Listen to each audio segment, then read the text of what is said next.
and the greater Kathrada family for working with us in organizing this event. We acknowledge the family from Bloemhof and has come afar from Schweizer-Reneke.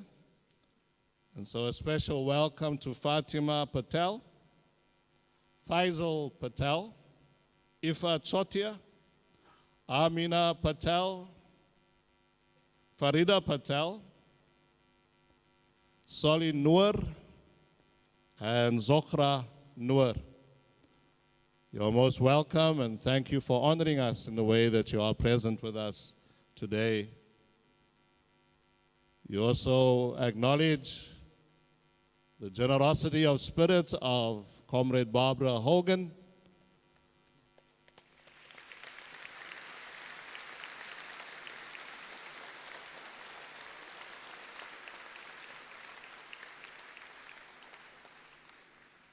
and we also acknowledge the brother of Uncle Kathy by name of Yusuf Kathrada.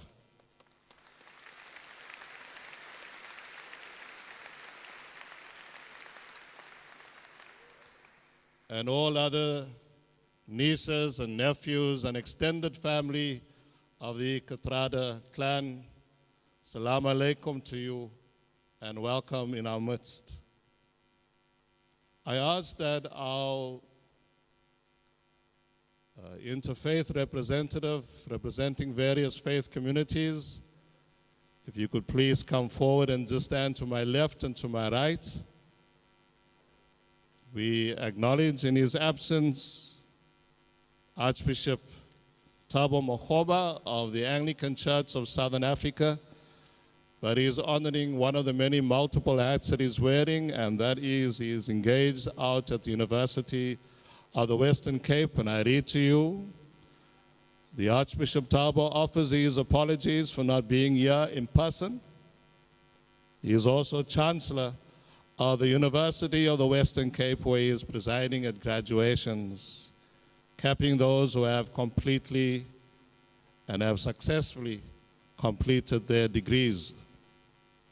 His Grace is still with us in spirit and endorses this memorial event.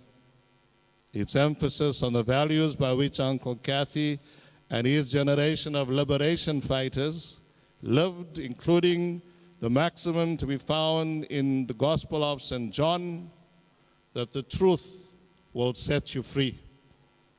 These are the words of Archbishop Thabo. So I ask that the religious leaders, would you please come forward? Gentlemen, that's yourselves behind me. To my regret, we have not been able to have the other gender that we should be having on this platform, given the gender sensitivity espoused by the likes of Uncle Kathy.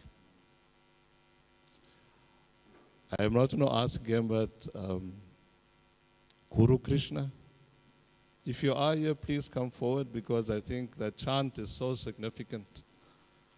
The one that is the word Shanti, Shanti, Shanti is so pervasive in channeling our minds and energies. And so I first call upon the dual representatives of the Islamic faith community, namely Sheikh Abdullah Khan of Islamia College and Sheikh Ikhshan Talib of the United Ulama Council of South Africa.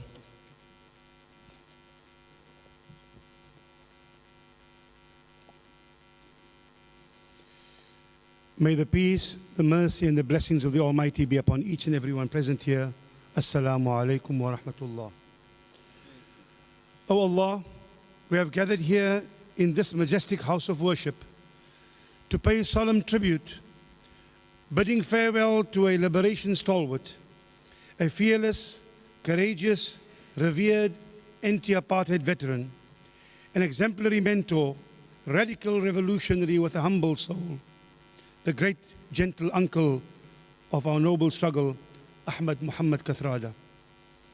O Allah, We acknowledge the fact that we all have to face the inevitable reality of death, but that does not in any way diminish the profound sense of loss we feel at his parting.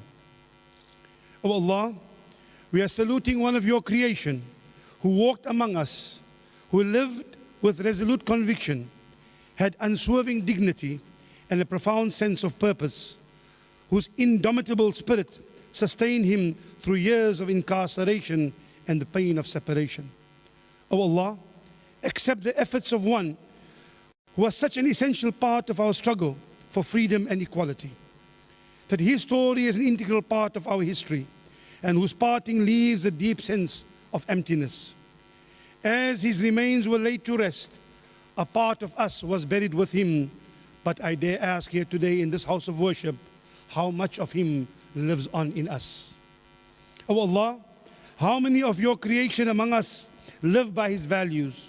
He was unyielding in pursuance of justice, whether being defiant as a powerful voice of a revolutionary in the face of a racist supremacist government, or standing firm on principle, demanding accountability from comrade leaders who sacrifice the objective of the struggle at the altar of greedy, selfish self-interest, indulging in the despicable acts of prioritizing private gains over public interest.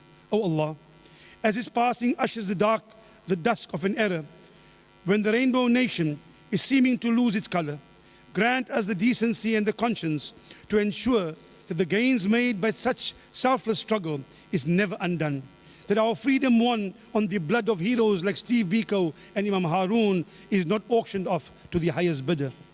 So, O Lord of the universe, we are in your house, paying respect to a man of value and integrity, a genuinely good human being, someone of whom you can truly say he lived for a cause greater than himself, living your golden rule, O Lord, loving for others what he loved for himself, and he did so at the cost of freedom.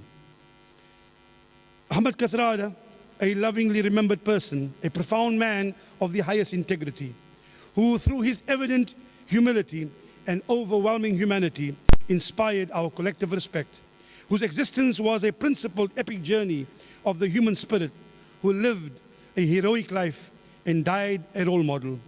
I conclude by saying what I think.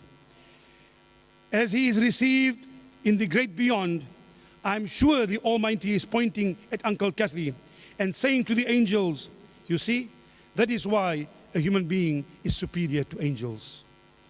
Hamba Kahle, Uncle Kathy, Inna Lillah wa Inna Ilayhi Raji'un. From the Almighty we come, and ultimately to him is our return. Thank you. Assalamu alaikum.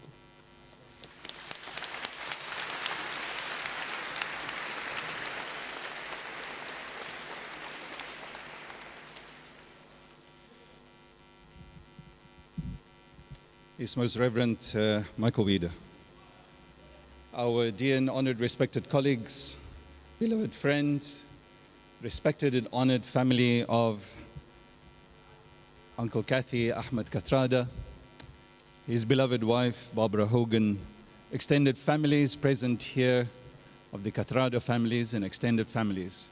I greet you all, Assalamu alaikum wa rahmatullah wa barakatuh. Peace and blessings of God Almighty be on all of you. There's a saying in the Arabic language, and I'll stick to the translation that says, people are of two kinds, dead while still alive, and others who, though in the belly of the earth, are alive. The memory and life of Uncle Kathy and all freedom fighters for peace and justice and his memory live on among us. God Almighty receive him and all of them in mercy and forgiveness. Ameen. This gathering in commemoration of Uncle Kathy's life, dedicated to resistance of oppression and apartheid, is indeed a commemoration of freedom, human dignity, justice, peace, and equality. As South Africans, we are at the proverbial crossroads. After 350 years of colonial tyranny, of which the last 46 years of apartheid were isolated for international scorn as a crime against humanity. We were hailed as the miracle nation because we managed to avert wide-scale civil turmoil and strife in the aftermath of apartheid. Others spoke of the revolution deferred.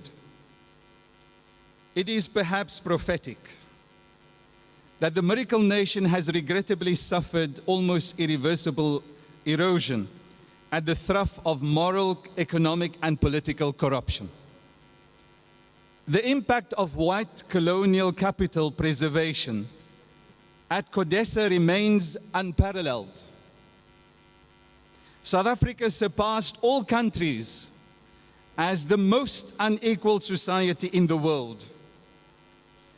Add to this powder keg the new kid on the trough of state capture, and the permeation of corruption intensifies in the corridors of the people's representative government. Civil society is beginning to take up its responsibility of holding elected leaders to account. The United Ulama Council of South Africa, the Muslim Judicial Council, the MJC, join hands with South African civil society across the board in its opposition and condemnation of all moral, economic, and political corruption, opportunism, racism, and prejudice.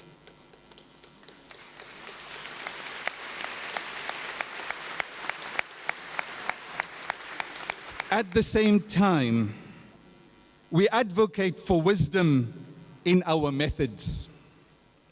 We must therefore exercise caution with reference to nameless campaigns which lends itself to political exploitation with scant regard for the volatile political landscape in our country. Inkatha Freedom Party President Dr. Mangosuthu Buthelezi, the day before yesterday, warned that noble intentions with ill-considered action may yet yield catastrophic consequences.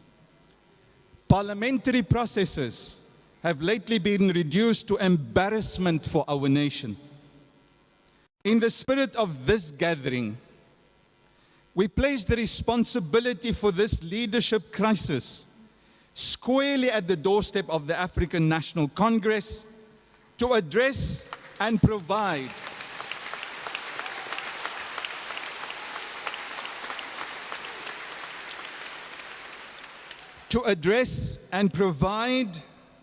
the nation with prompt resolution to curtail mass dispiritedness, despondency, and desperation.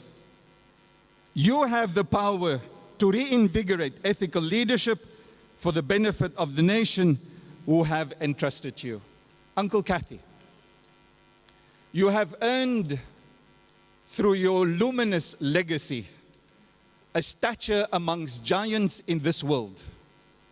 It is our prayer that in the next world you shall be elevated among those giants who have tirelessly fought for justice, for the voiceless, and for those whose plight have gone unheard.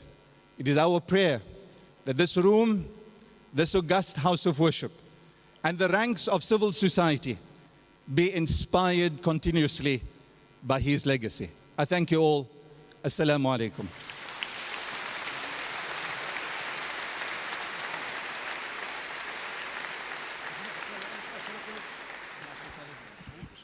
Can we just be aware that our prayers are addressed to the Creator, and maybe you can have a collective applause to Allah after the prayers. We ask that the Archbishop of the Archdiocese of Cape Town now pray as he does. The grace of our Lord Jesus Christ, the love of God, and the fellowship of the Holy Spirit be with you all. If I can, as we begin this prayer, to say, as the Catholic bishops of Southern Africa, we are deeply indebted to Uncle Kathy, because he came to our bishops' conference about 2 or 3 years ago to address us on the issue of racism. And I was very struck by his humility, his gentleness, and his deep concern for the people of South Africa. If we want to keep his memory alive, then we have to keep those values alive that he stood for.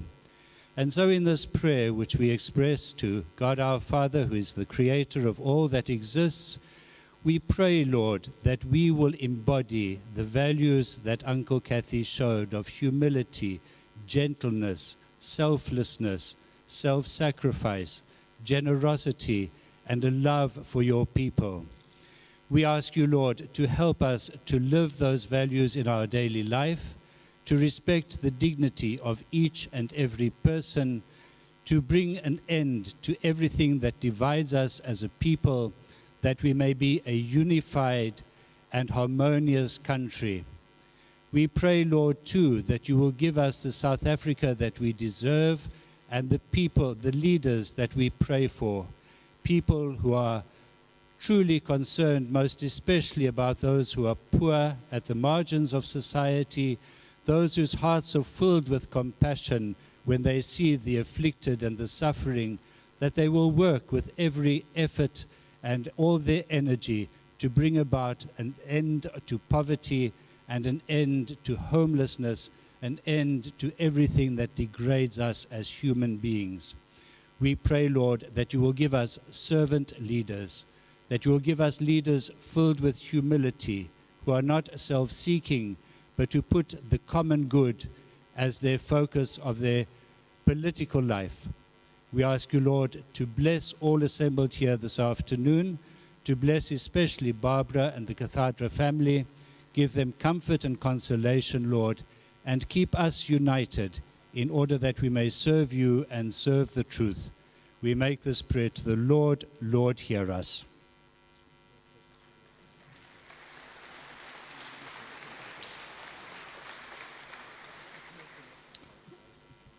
Shalom Aleichem, Salam Aleikum, peace be to you. From Monday evening, Jewish people all around the world observe the festival of Pesach.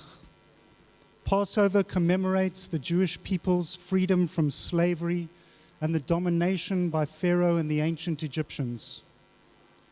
Ahmed Kathrada's entire life was dedicated to freedom, to righting the wrongs committed against the oppressed and the marginalized. He stood up for freedom, freedom from oppression, from want or economic slavery. The basic principles of freedom, equality, and human dignity set out in our Constitution. These freedoms are at the core of Jewish notions of freedom. But growing up as a young white Jewish boy under apartheid in the 1970s and 80s, I was not taught the name of Ahmed Kathrada. Or for that matter was I taught the names of Ruth First, Joe Slovo, Dennis Goldberg, Rusty Bernstein, Wolfie Kodesh, or Arthur Goldreich, or any of the many other Jews who fought so passionately to bring down the system. They put their lives on the line to fight for a vision of a better country for us, for one that was just and fair, where all its people were free. I was not told their names because I lived in a time of fear and repression, where speaking out meant harsh repercussions for you or your family. Very few were brave enough to do that, and many of them, like Uncle Kathy, paid the price. In many ways today, we have achieved those freedoms they fought for, and in many ways there is still much to do. As Jews, we are taught that the freedom we gained as we left Egypt is not just freedom.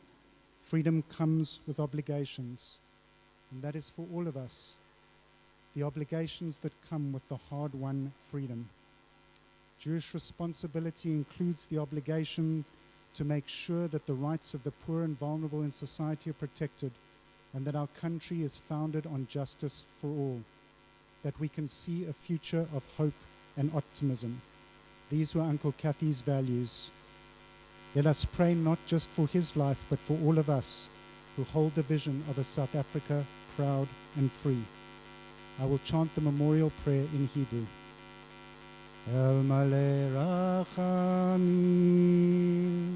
Shochein Bamromim, Amitsei Menucha Nechona, Tachat Kanfei Ashchina, Et Ahmed Kathrada Shalach L'Olama, Adonai Unachalato, V'yanuach B'Shalom, Al Mishkavo V'nomar, Amen.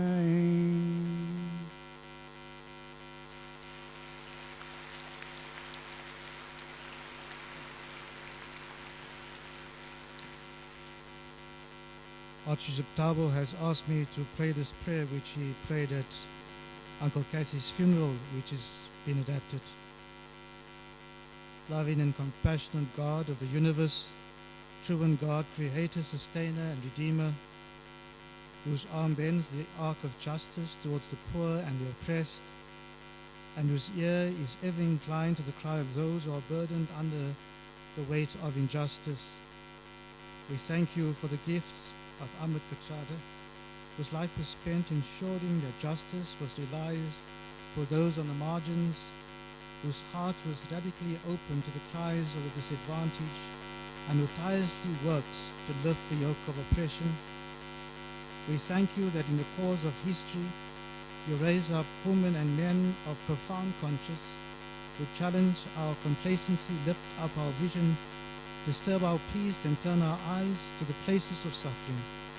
People who, in looking at our country today, say, no, not here, never again. Creator, sustainer, and redeemer, thank you that such lives remind us that the proud will be scattered, the mighty pulled down from their thrones, and the rich and greedy sent away empty. Thank you for the renewal outpouring of energy and activism in response to Uncle Kathy's passing and to the events of the past week. We pray for those who march and those who organize in the pursuit of justice, equal opportunity, and a better life for all in our nation. Strengthen, we pray, the resolve of those who struggle for clean government, especially for the thousands of honored civil servants who work for the good of all. Empower us to challenge the skewed racial ordering of our economy and the obscene inequality which it produces, not by indulging the rapacious greed of a few politically connected individuals, but by building a new, fairer society which distributes wealth more equitably for all. And at this time, help the different interest groups and elements of our society which are committed to these ideals to find one another in a powerful, united coalition which put first the interests of the poor. Amen.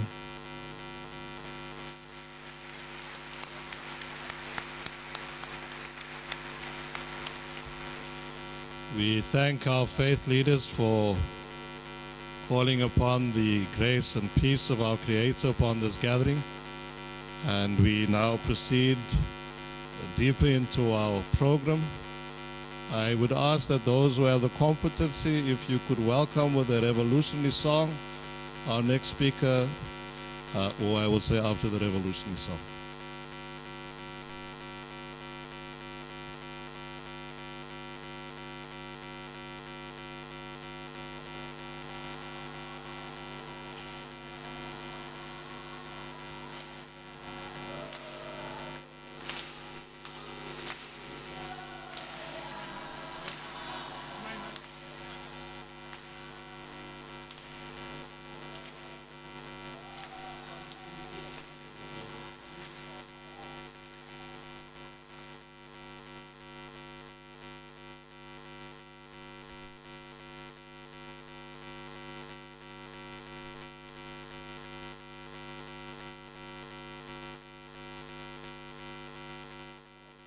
Right, we seem to have a problem from that side with the sound. We do apologize for that, but as you can see, a venue filled to capacity, the St.Georges Cathedral in Cape Town for that memorial service for Ahmed Kathrada. Also people, from what I've been seeing on Twitter, people gathering outside to listen to what's being said. We've heard from various religious leaders, from the Jewish, the Catholic, as well as from the Muslim faith, speaking about the legacy and the values of Ahmed Kathrada, and also saying that in the spirit of this gathering that they placed the leadership crisis squarely at the doorstep of the ANC. So we are expecting a few more speakers, amongst those as well, former Finance Minister Pravin Gordhan.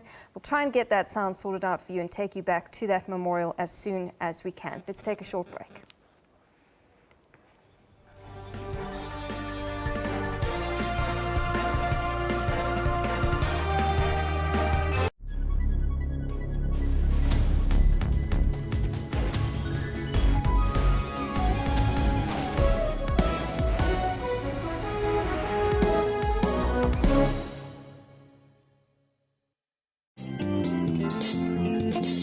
After a horrific accident, major questions were asked. So step one, I asked myself, do I really want to die?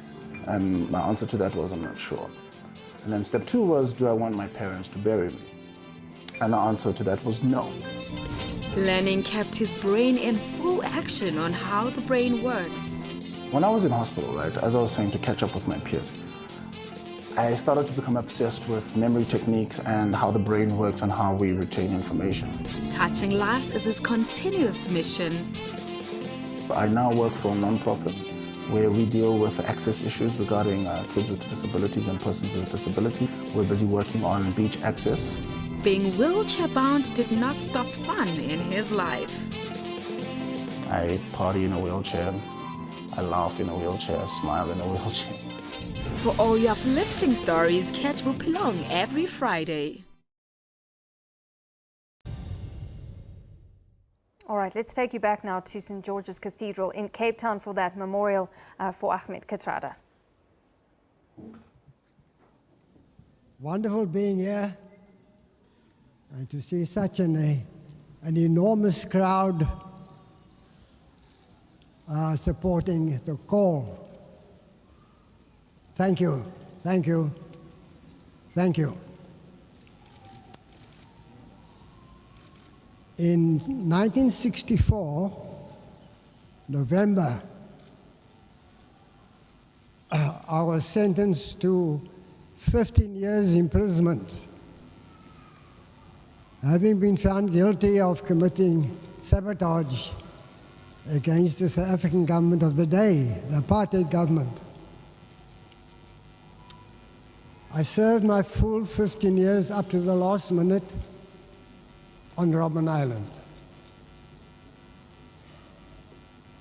On Robben Island, a lonely rock out at the sea, we were housed in single cells. The section I was put in was the isolation section, made up of single cells. Among my fellow prisoners there was Mr. Ahmed Kathrada, Nelson Mandela, Walter Sisulu, and others. I was alone. I was the only member of my organization to have gone to Robben Island. But these great men, and they were great men,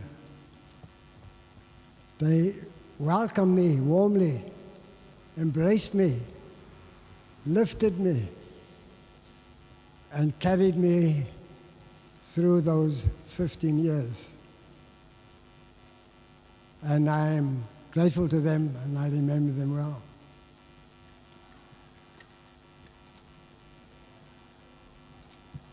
Ahmed Kathrada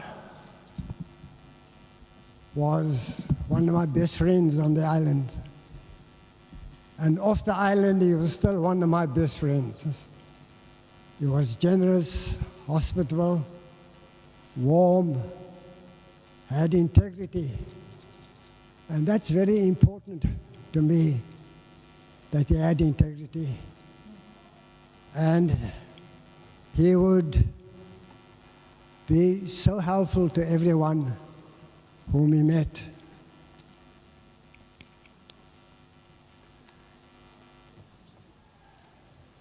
We were a small group of people living in the isolation section, and the environment wasn't very conducive to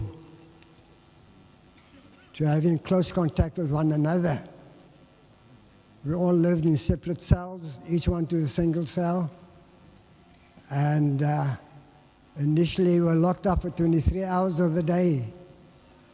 Half an hour exercise in the morning, half an hour exercise in the afternoon, and then the rest of the day we locked up with one mat, 3 thin, dirty blankets, and to keep us company. We slept on a concrete floor.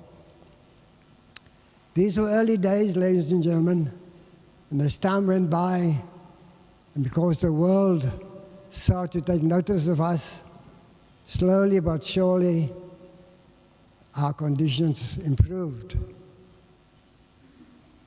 And jail became more and more bearable over time. Kathy, Ahmed Kathrada, he was a lovely person indeed. He had very soft ways, generous ways, and he had integrity. He would comfort people who were suffering stress. When we were allowed to study at one stage, initially we fought hard to be allowed to study in jail, and the authorities were dead keen against us studying. But with the help of the International Red Cross and others, we managed to obtain study privileges. And Kathy, only a few of us were allowed to study, those who had money, and that money should have been received directly from your family and not from other organizations. So only a few of us were allowed to study. Kathy was one of the first. And Kathy, with his generous nature, he would order stationery far more than he required, and he would pass it on to the other prisoners. He did that at great risk,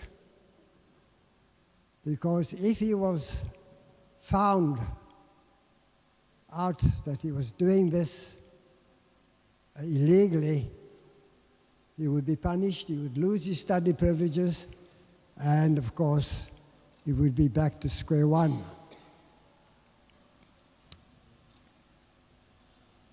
Yeah.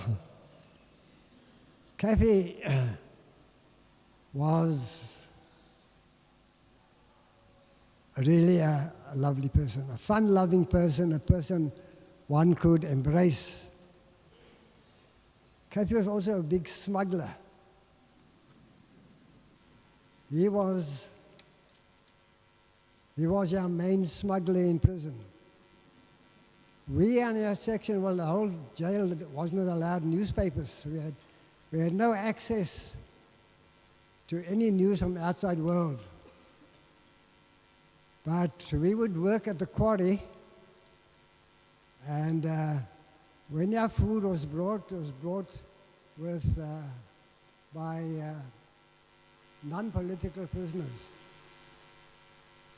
And when the lorry came along, I would jump on the lorry and help to offload the drums, and at the same time pass a half a packet of tobacco or a full packet of tobacco to one of the chaps on the lorry, and he would pass me a newspaper. And we would arrange fire after that. Whenever they come, we must bring a newspaper. For an English newspaper, we paid a full packet of tobacco. For Afrikaans newspaper, we paid a half a packet of tobacco.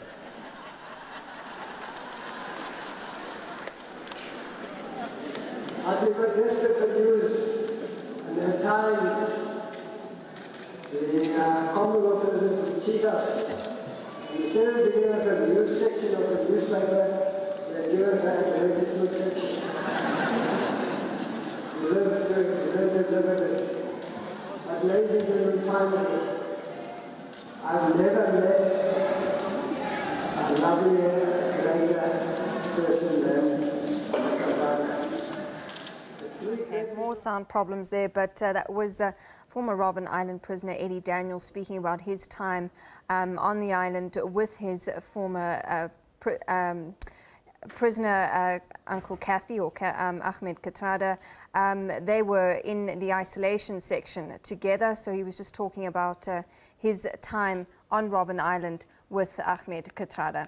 All right, we'll try and get that sorted out for you. We'll take a short break and go back to St. George's Cathedral as soon as we can.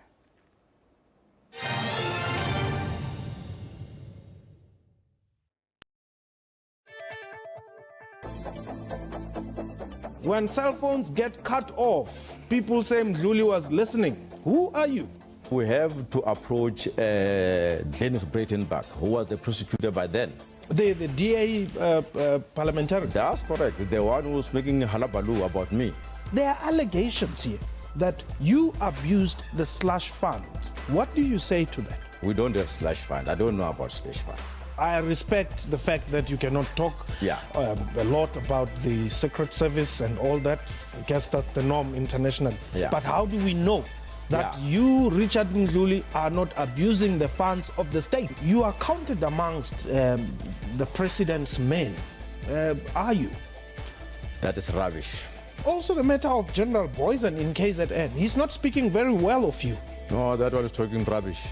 You are perceived to be very powerful, General, and you know, people who don't agree with you seem to pay the price. What is happening with the Oparamkhibe case?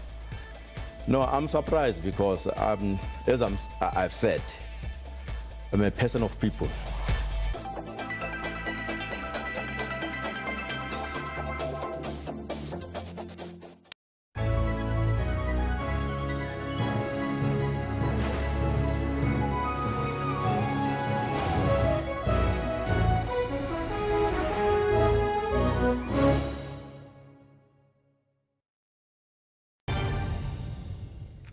Welcome back. You are with News Live. We'll take is both symbolic and symptomatic of a problem we have in this country. Normally, youth are not given a platform. We are not given a voice, and we are not allowed to voice what we need. What we want in this country is supposed to be our home. In a country where we are supposed to be able to change the future, therefore, even if we speak about what we want, we are shut down by our government. It is very painful to have so much to say and no one to listen. Today is an opportunity to speak. I am a young black woman, a South African who believes in a democratic country. I am part of the Right to Know campaign because people have the right to know what is going on. People have the right to know and to have information about matters that affect us all. And not only know about issues, but also have a say. To be consulted, for the youth will have to live with actions of this government. The consequences of actions of today will be with us, the youth and our children, forever. So now we come to this nuclear deal. The nuclear agreement was signed with Russia in 2014, but I only heard about it in 2016. 2 years later, the first I heard of it was when I attended a workshop in November last year.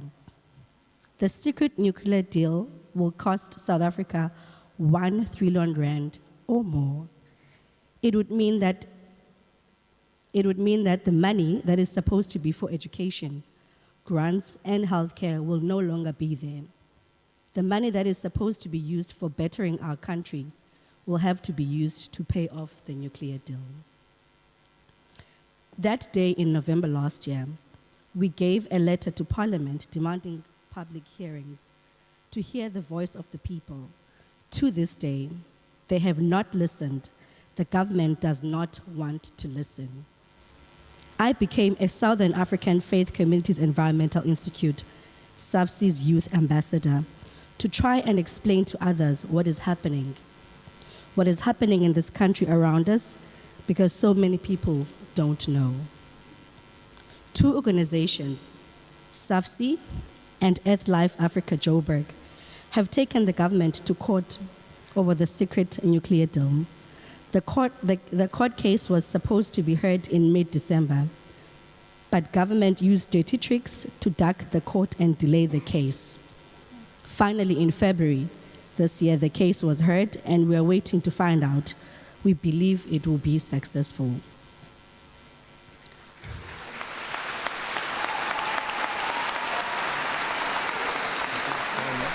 Yeah, we almost done. We as the youth of this country don't want to be told that we are the future if we have no input into the future at all. We want to be acknowledged and recognized with whatever capacity we have and whatever background we come from. We can have an input into creating a society we want. In all the decisions that are made now, we will only be happy to own them, make changes to them, and be accountable for them if we are part of deciding them from the word go. As youth, we refuse to pay for the nuclear deal that will take away so many things from the bright future of this country. Thank you.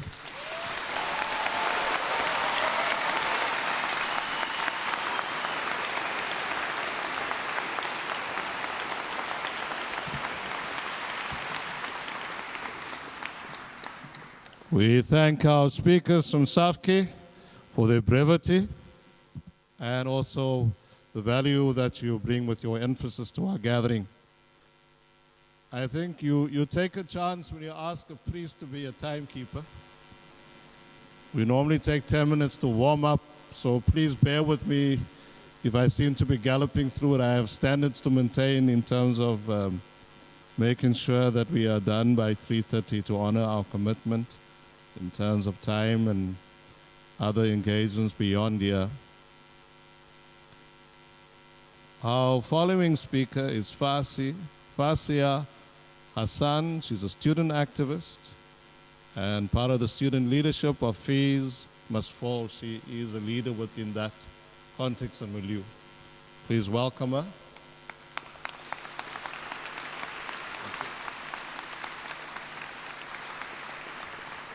Amandla! Amandla! Yes, I'm a bit short. Right. Amandla, awethu. A slogan and phrase that has rung through the halls of Southern African history as a symbol of power. It is the very same Amandla spoken by the likes of Ahmed Kathrada, Nelson Mandela, Walter Sisulu, Steve Biko, Lillian Ngoyi, Rahima Musa, Robert Sobukwe, and so many other struggle heroes.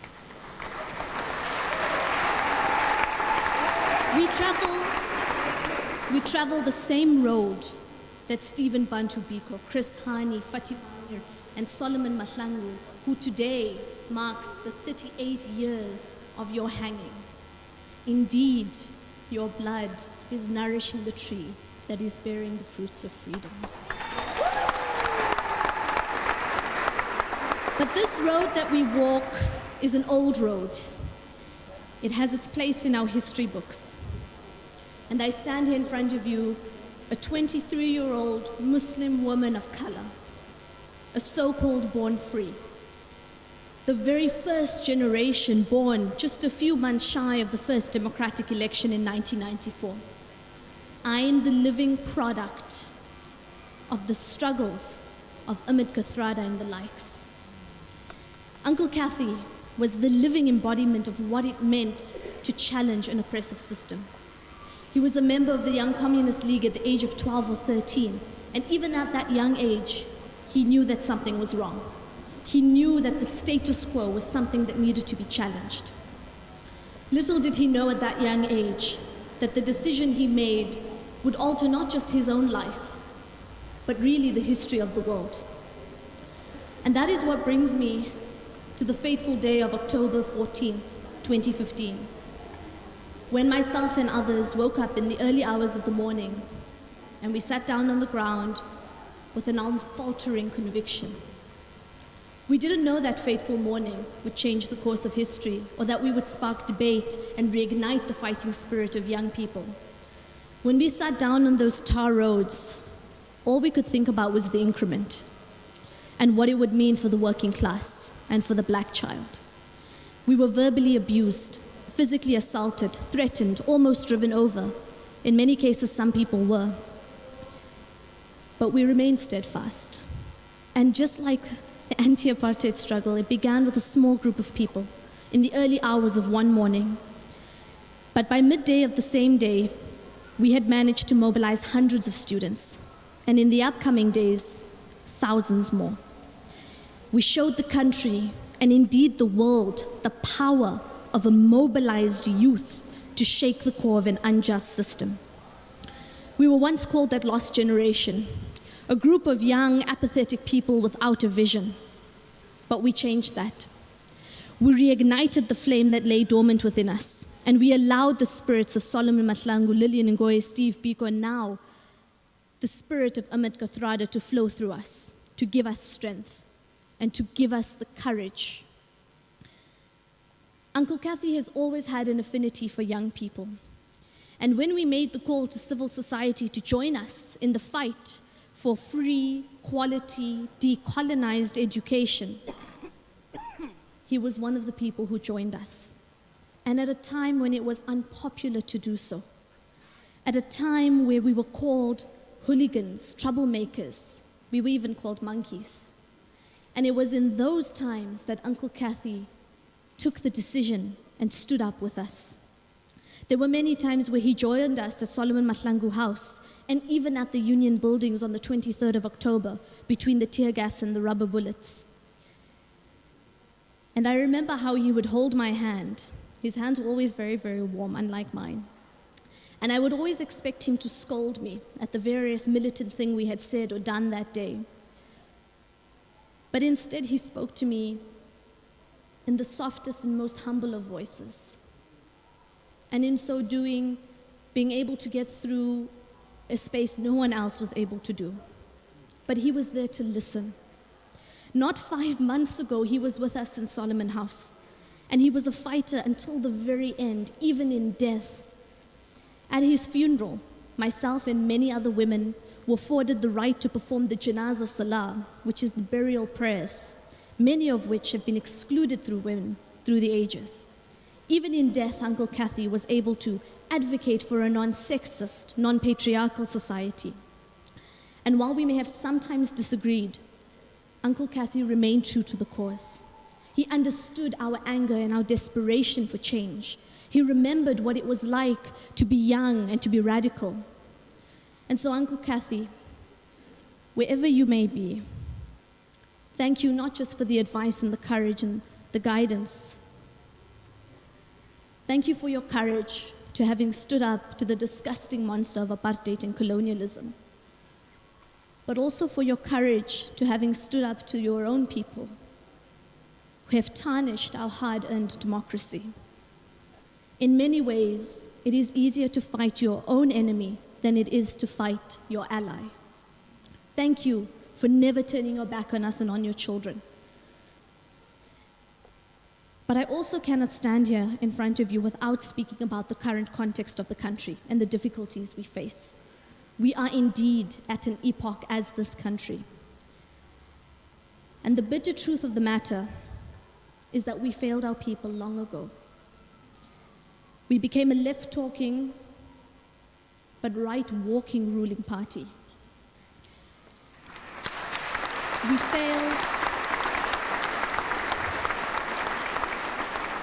We failed our people in our growing inability to provide the most basic of services. We allowed factionalism, nepotism, and an attempt to accumulate as many resources as possible to cloud our vision of providing a materially different life for the poor. We have lost sight, and we have forgotten what we have fought for.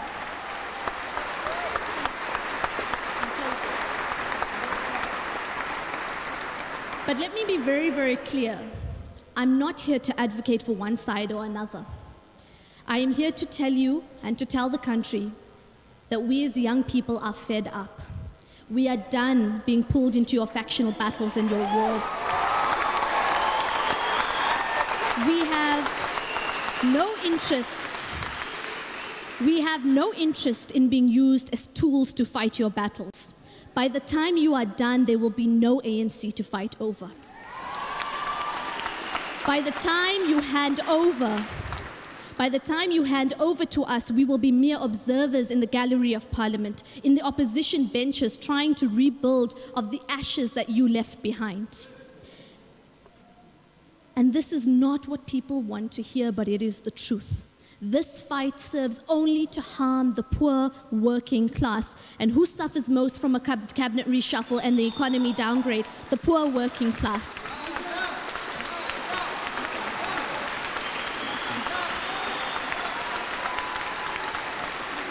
How can it be that the fight for free education is considered a factional one, when we are advocating for opening up access to education? I am tired of hearing that it is a factional battle. And time has run out, so I'm going to go very, very right to the end. Those members of society who are marching on the union buildings tomorrow and on other days, I urge you to be more consistent. Where was the outrage when we were shot? Where was the outrage at Marikana? Where was the outrage at Esidimeni? Because one march is not going to save South Africa. One march is not going to save us from the current difficulty we are in. So please remember every single day that this fight to save our country begins with us in our everyday lives. And in closing,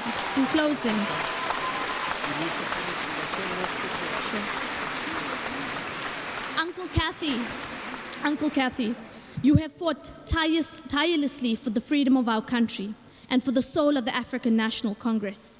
We take the baton you have handed to us, and we will continue the fight. Ours is to restore the dignity of the black child. Amandla! Amandla! Viva fees must fall, viva! I do appeal now to the discipline and generosity of our speakers. We have 10 more speakers, that's excluding the main speaker. And we have asked speakers to limit to 3. It's no longer possible to honor that. I ask that the following speakers, in the spirit of generosity and of discipline, that you curtail it to 1 minute. It is possible, believe me, it is possible. So we now invite Hazel O'Shea from the South African First Forum. For myself? Okay. You see, you're adding more minutes for that instruction. Hazel, please come forward.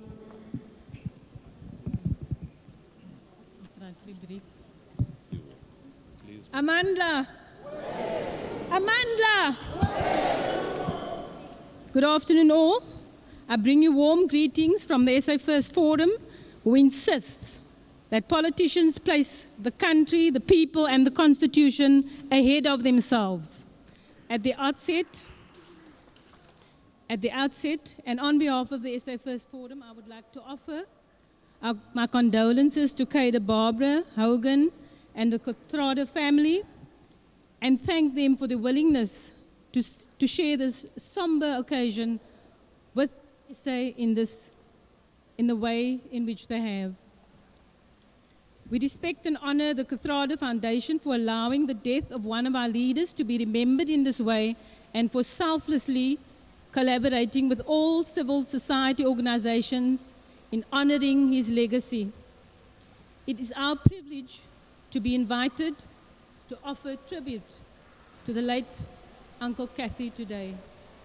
We are a group of proud South Africans who formed a civil society body about 12 months ago, following the damning Constitutional Court ruling on the failure of the President and Parliament to uphold, defend and respect the Constitution, the so-called Nkandla judgment.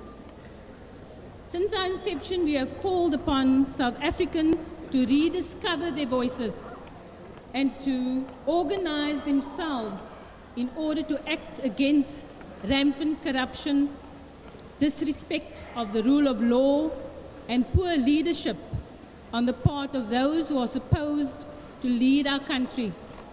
The SA First Forum pledges its total commitment to continue the legacy of Uncle Kathy as we strive to live in a non-racial, non-sexist and democratic South Africa with active citizens who will not hesitate to speak truth to power. We are pleased to add our voices to the growing chorus in South Africa opposing the nuclear transaction and asking for the President to step down and allow for leaders with integrity to take office.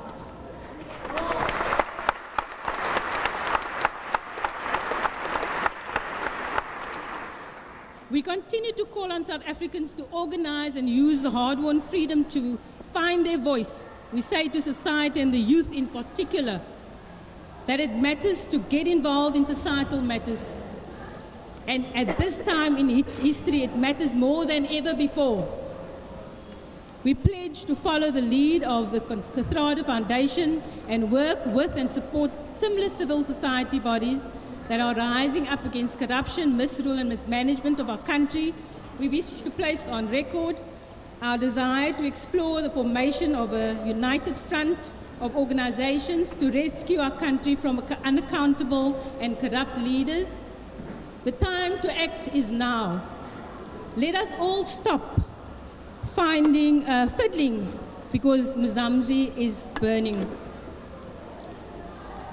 As SA First Forum, we wish to be defined by what we stand for as much as what we are fighting against.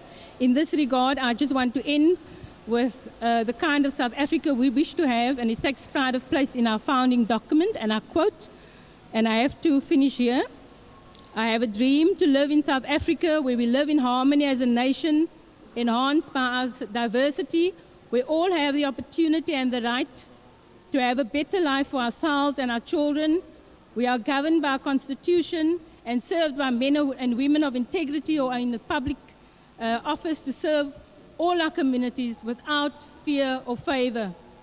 Where public representatives are found to be dishonorable and corrupt in the execution of their duties, they be summarily dismissed or made to resign from their positions. I thank you. Amandla, hawethu. Amandla, hawethu. All power, all power. To the Kathrada family, even in his afterlife, Comrade Kathy is still organizing. He's continuing from where he's left off. And any young person like myself who has met Uncle Kathy would know, he would emphasize that it is now in our hands. We would need to define our own struggle, channel all our energies to making sure that we fulfill the promise of a democracy that delivers to its people, particularly those who remained oppressed for years of colonialism and apartheid. I first want to say that with the announcement of Comrade Jonas' resignation this morning, that to emphasize that we believe you, Comrade Mcebisi, when you say that those buggers at Saxon World had offered you a bribe.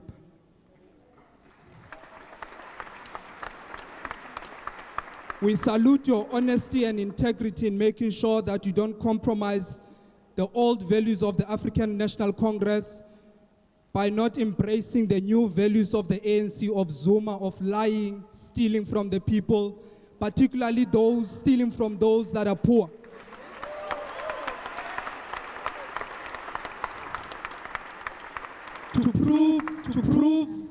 that theirs is to lie, theirs is to steal. They go around lying to young people saying when the rent falls, they will pick it up as if they're picking up money bags from Saks and World. Young poor people should not believe the nonsense that is being spread by people who bankrupt their own departments, saying they will pick up the rent when it falls, because that is not a Gupta handbag that they are receiving. We want to say to international capital that they should not dictate to how a democratic government should do its job. That's why we're here. That's why we're saying we're going to organize to reclaim this country from the rot that has set in.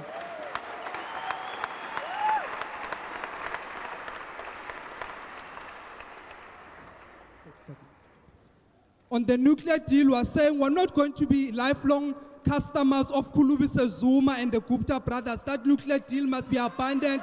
We're not. We refuse to be the... We refuse to be long-life partners and customers of the Guptas and their ilk. We refuse for the public purse to be in the hands of a few. We're saying to the South African Revenue of Services that we are watching them very closely. That institution is one of the pillars of democracy that was strengthened, and should it collapse, Tom Moyane must answer. Lastly, I want to say to the African National Congress, if they want to beat each other up in private, they should not come out and lie to us. Let them beat each other up, but they should not beat South Africa up as they do that to themselves. Amandla!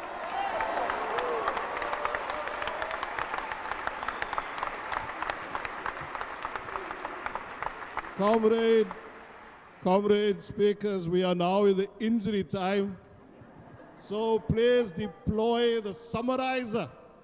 And our next speaker, she said she'll honor that urgent request. So Siam Samai from the Women's League Center. Sorry, we're trying our best to speak into the mic, but can we pump up the volume somewhere? Good day, Molweni, Shalom, Namaste, Assalamu Alaikum. Friends and comrades, I stand here today on the brink of a country divided, but I stand with hope that we shall all overcome it. Ahmed Kathrada was fondly known as Uncle Kathy, and this in itself should give one a good understanding of the man and the principles that he stood for. Uncle Kathy, as many of you know, joined the struggle at a tender age, and his unwavering commitment to the ideals of a free and just South Africa saw him jailed for 26 years. I stand in front of you as the director of the Women Legal Center, an organization set up to fight for the equal rights of women. But the cries of the poor, weak, vulnerable, especially women and children, are growing louder. We cannot stand by and watch as this country implodes and the very people entrusted with our constitution are besmirching the ideals enshrined therein. We must resist. The passing on of comrades has become an almost weekly occurrence, and we have to ask, who are the Ahmed Kathradas of tomorrow to take the place and continue carrying the flag? We must mobilize, but not only against government. We must mobilize against the captains of industry who have continued to plunder the country and its resources with little regard for the most vulnerable. We must call to action the comrades who are still alive and reactivate our community organizations to stand up just like we did against apartheid. My organization is here to make a stand against greed and corruption. It is here to protect the rights of the most vulnerable, the women, the children, that find their lives getting harder each day. Gender equality is enshrined in our constitution. But to safeguard these rights, fundamentally, we require a government that is accountable, that is transparent, and implement clean governance. Governance that is efficient and it remains responsible to the people. This government has failed us as women. I stand here today demanding a better life for all free of corruption and greed. The president has made 11 cabinet reshuffle since 2009. Only one. What is the effect? Only 1 in 25 rapes are reported by women in South Africa. As we sit here knowing we have a rape problem, how, Mr. President, are you addressing this? Where are the sexual offences courts? I ask, if the minister responsible for social grants were not also reshuffled or during the cabinet purge, which is one example, why should we be apologetic in saying that this administration has clearly shown itself not to be in service of the people who we want to protect, the most vulnerable, the women and the children? I believe that we will rise above this. Together, united, we can safeguard the legacy the great men like Ahmed, Uncle Kathy left us, and to remember the values they fought for and what we as a country need to protect and aspire to. Let us together recommit ourselves to our responsibilities as South Africans and to see this country flourish. Together, united, I urge you to not let our struggle be buried. Together, united, I urge you to recommit ourselves to this country. Let us do better. Thank you. Thank you very much. My brothers and sisters and comrades, I am coming to a very unpopular moment. I ask that some of the, some of the speakers, if you could accommodate that I be a bit less democratic in this moment. And we call upon, we will have before Comrade Pravin and Comrade Jeremy Cronin. We have Vuseka, who has a grand shooting name of Dubula. And then after Pumeza. And we ask that we move within that 1 minute. Elilizwe lokhokho bethu, elilizwe labantu abamnyama. Elilizwe lokhokho bethu, elilizwe labantu abamnyama. Amandla! Amandla! I start with that song, comrades, to remind ourselves that this is not Zuma's country, this is our country, this is our forefathers' country. In memory of Uncle Kathy, to Kathrada family, a leader has fallen, but many leaders were born. From that day, therefore, may he rest in power in seeing all of us in the streets today, remaining steadfast in continuing to resist a corrupt government.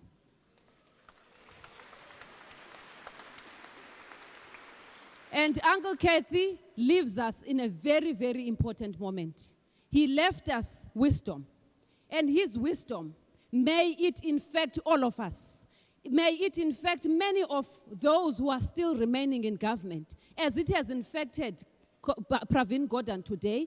May it continue to infect Aaron Mutsualedi. May it continue to infect Ibrahim Patel, many, many others. That wisdom of no compromise. You are there for the people, not for yourselves. And I have one message for those who remain in government. I have no doubts the ANC used to be a people's movement. I am not going to stand here and say that the ANC has no chance to change. It has a chance to change, but it can only change when Zuma lives with his people, not alone, his people. But those who are remaining behind, can no longer, I underline this, can no longer turn a blind eye, where rape in South Africa has become a rite of passage for young women and girls. Of all generations, we are struggling, and government pretends as if it's not a problem. Let's not hand over this struggle to NGOs. It is a role of the state to make sure that we have a gender-based violence NSP. It is a role of the state to make sure that young people are not just going to get crap education to get crap jobs. We are here to make sure that we have decent education and decent jobs. It's the job of those who are in government because we pay tax. Oh, you are not doing us a favor. We pay tax and it is not your money. But also, comrades, the devil in the room, it's not even the elephant. The devil is in the room. The nuclear deal is there to benefit the few. Why? Let's ask ourselves, why would this deal be discussed and be finalized privately? Since when are South Africans not part of governing? Since when are we not consulted for big money that is going to be spent, that is going to come from our pockets, and we are not consulted? Down with the nuclear deal until you come with us. It must come here. We refuse. We refuse, Zuma. We refuse. Everyone who's government, we refuse to pay for your crisis. We did not create this crisis. You must solve it. But when you solve it, we want you in Robben Island solving it there, not in our government. Don't drag all of us into your mess. We are not that generation that will accept. We were not that generation. Even when we were ill with HIV, we refused to die. We refused and revolted, and we are here again. Democracy is us. Democracy is not the few in government. Amandla!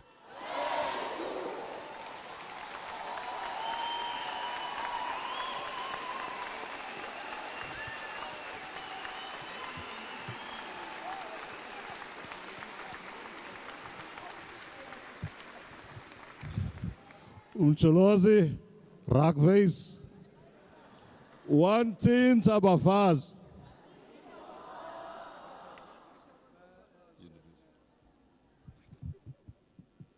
Amandla! Amandla! Gawethu! Gawethu! I'm glad I spoke after Sisvu. I don't have to say everything. Sisvu is one of the women I look up to, the same as Barbara Hogan. Just to say, today, when we are in a memorial service for Mr. K, the one thing that we must use this for is to make sure we organize. When we are in a memorial service for Mr. K, and we see Barbara Hogan speaking against everything wrong happening in this country, we must organize. Organizing is not about getting people, putting them in the bus and then go march. Organizing is about educating the very same activists that are going to go march. When Ubatabile Dlamini was in court talking about the social grants, President and the ANC were saying it's all about whether we're going to pay grants on the 1st of April or not. All of us as activists, we knew that was not the problem. We knew the grants were going to be paid. But what we're asking is why we're in that problem in the first place. What corruption led us to that place? Why do we have CPS as the only service provider to provide grants? Those are questions we should be asking. When Barbara and Mr. K, when Nene was removed, we asked him, I think Tepo, you were in that same meeting. And I asked, and they had a dinner in their own house. And I asked, so Mr. K, what would you do, given, because all of us as young people are angry, what would you do if you were a young person in this day and you wake up, you have Van Rooyen as your minister? He said, you must lead, you must do what you have to do to make sure that the country is where it's supposed to be. And after that, out of those words, he didn't sound angry. But what we all learned was that he was telling us if we have to infiltrate parliament, we should do that. If we have to close the streets down, we need to do that. If it means we need to remove a president, we have to do that. The second thing I want to touch on is the fact that the ANC always throw this struggle credentials on us. They can't listen to their own veterans, their own people calling out the wrongs happening in the ANC. They don't listen to abantu base Gugulethu, base Nyanga, base Khayelitsha, base Eastern Cape, who vote for the ANC. And today we are saying we're going to make you listen. And I'll tell you how we're going to make you listen. The last thing I want, and I'm talking to the ANC now because they are the problem at this moment, and this message is going to all political parties because they are all a problem. The last thing I'm trying to say is that let us not treat criticism as if it's working against us. When your Uncle Kathy wrote the letter and he's been speaking in different ANC platforms and many other activists raising issues affecting people, it's not because they hate the ANC or the DA or EFF. It's because those are issues affecting them in their own communities. When we talk about politics, when Parliament opens again, we need to talk about the 11 million people living in informal settlements without decent sanitation. When we open Parliament again, we need to talk about the 2,700 informal settlements that our own government is not doing anything about, whereas their own land, which should be for the people. We need to talk about the hundreds and millions of rape cases that are reported in this country every day, but our democratic government continues to give more resources to white communities rather than black communities. We need to talk about the budget of this country that we are not contributing to, in as much as there are policies that encourage us to actually engage with the budget. But the budget that is passed, we don't know. Maybe it's the same list that, the same list Jacob Zuma came to Lutuli House, because we don't contribute to that budget. The last thing, just to say, some comrades said we mustn't have a position, but today I'm saying to all young people, this is our country. When Uncle Kathy started the struggle, he was young as all of us. When he celebrated the end of apartheid, he was old. He couldn't celebrate it now that he's gone. It is our role as young people to actually stand up. One thing for us to start ending up now is to make sure that Zuma is removed from his position. Not because we don't like him as a person. Not because we are not supporting Minister Pravin Gordhan because we like him as a person or he came to us and lobbied us to support him. No. It's because as young people, we know what principled leadership is about. We know what honest leadership is about. And we know what this country needs in order to move forward. So we are saying Zuma must be removed. Clearly, he doesn't want to resign, but the ANC and all the other MPs must remove him. They must remove him not for the benefit of their own political parties. They must remove him for the benefit of this country. They mustn't remove him for the benefit of the positions that people might get in the next parliament, but they must remove him because it is our country. They must not remove him because it benefits, their families are benefiting, but all of us must benefit. Abantu basekhayelitsha eGugulethu kwalanga naseCrawford badikiwe, and everyone in power must know. Everyone in power must know that we have stood up, we have been awake, and you are still standing. We're going to stand even after 18th April when they're discussing the vote of not confidence.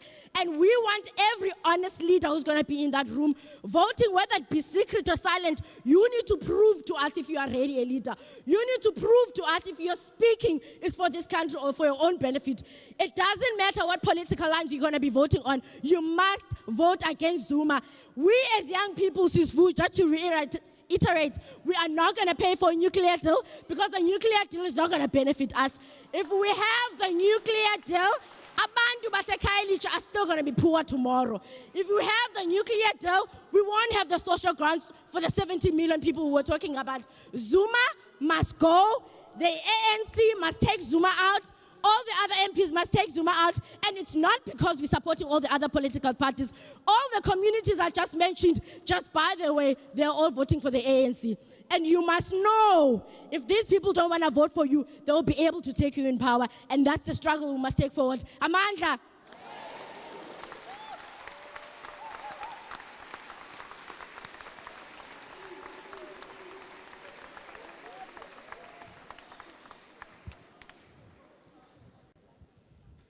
Comrade Zaki, Kadzama me bro, but it's difficult to put out fire.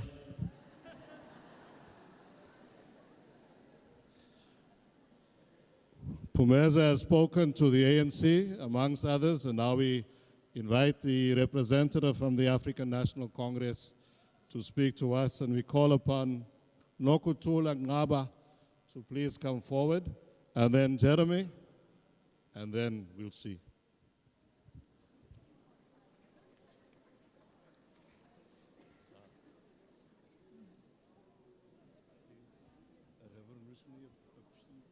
Thank you.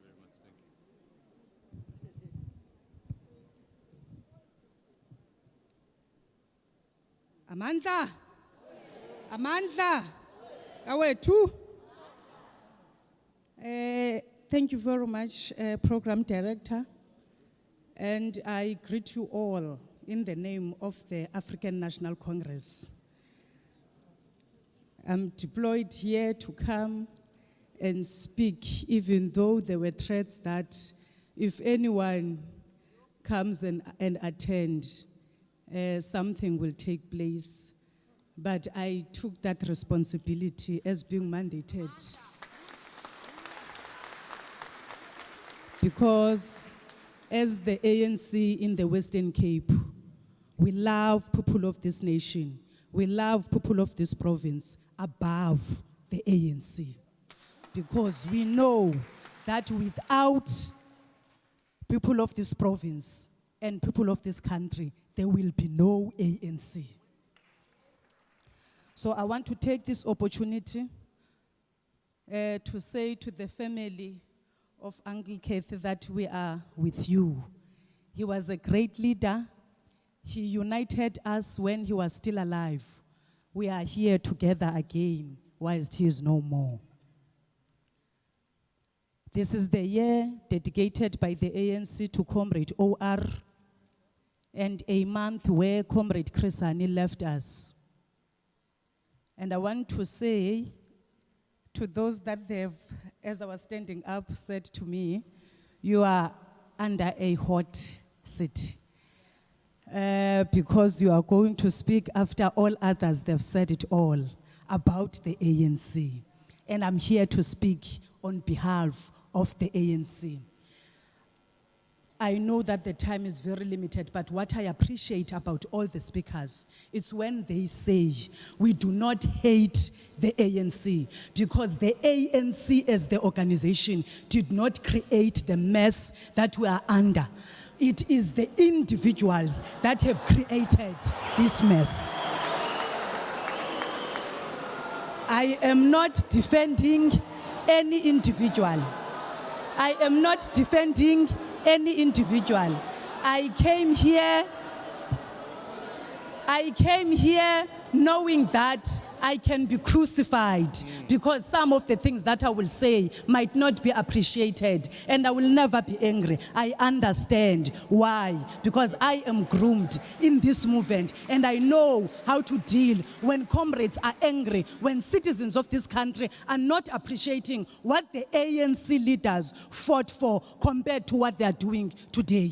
And it is us that must go back and talk to all of you. The ANC on its own would never be where it is today. There was no way that it could have won the liberation of this country on its own. It was because of all of you coming from all walks of this country, from different organizations, supporting the ANC at a time where things were not fashionable. You supported the ANC under the apartheid regime, where it is not an obvious thing to go all out and say, Amandla, you knew that you can say it once, wake up and you are gone and you are dead, and no one knows where you are. But today, we are liberated and we are saying, we are not against you. Don't be angry with us as members of the ANC. We know that there's a lot wrong that is happening. We are not in another country.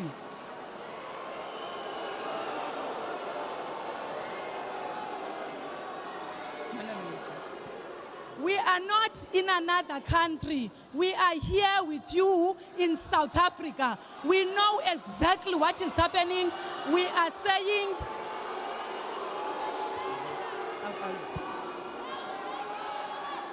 all we are saying, let's work together. Let's work together moving forward. We are saying,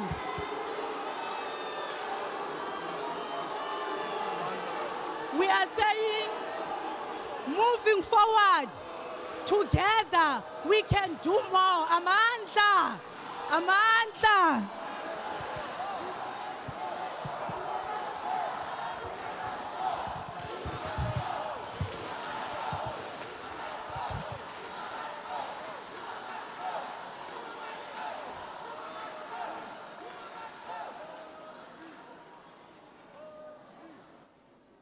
Debulela Nokutula, We acknowledge the speakers from #Occupied Ahmed Kathrada House, Sarita Pillay. Likewise also Nomangebo Mbayo of Right to Know, and our comrade Tony Erickson from Kosatu. We now invite Comrade Jeremy Cronin to please come forward.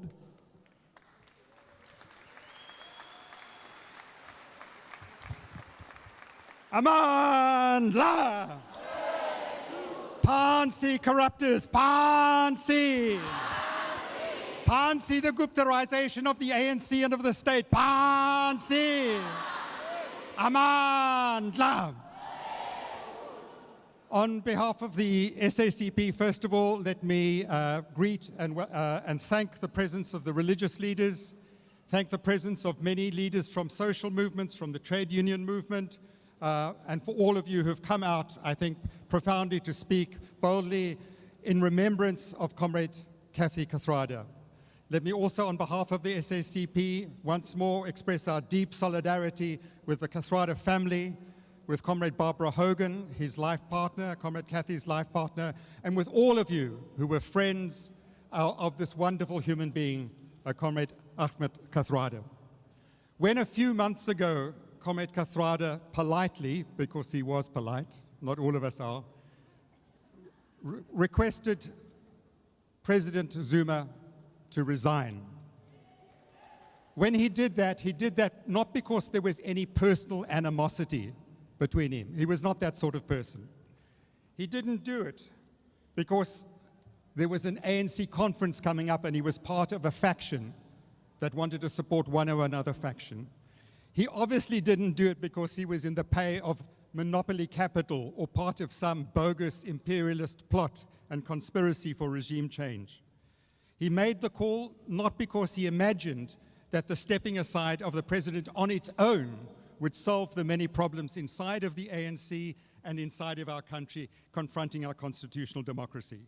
He made it out of a deep concern for the ANC, for its proud legacy, and for the movement and the struggle to which he had devoted his entire life, not just his adult life.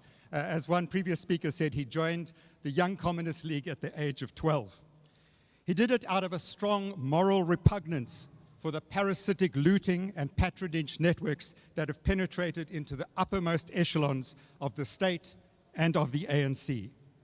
And he did it not just for the ANC and not just for the ANC-led movement, but for the future of our country and of our hard-won constitutional democracy. The SACP aligns itself fully with Comrade Kathy's call for Zuma to step down and for the principles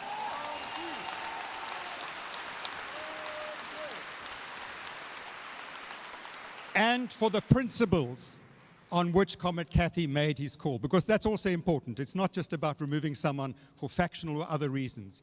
It's about a profound concern for the wonderful legacy of an ANC that has gone astray in many respects, for the wonderful and important achievements that we've scored as South Africans collectively with the constitutional democracy. As the SACP, we have taken note of the African National Congress's National Working Committee statement, which was issued yesterday. The statement indicated that the ANC wishes to engage once more with the SACP. We look forward to such an engagement, and we promise here before you to stand our ground on the principles with which we engaged the ANC's top 6 in our bilateral on Monday last week.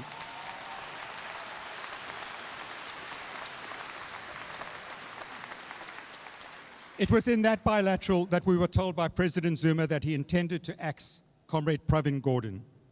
We indicated our strong disapproval.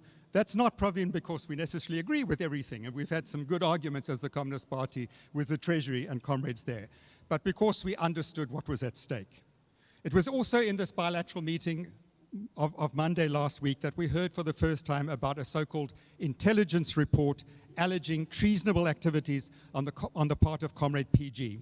We immediately questioned its status and its provenance. And the SACP has now referred this bogus report to the Inspector General of Intelligence, requesting that its origin be investigated and that those responsible are exposed.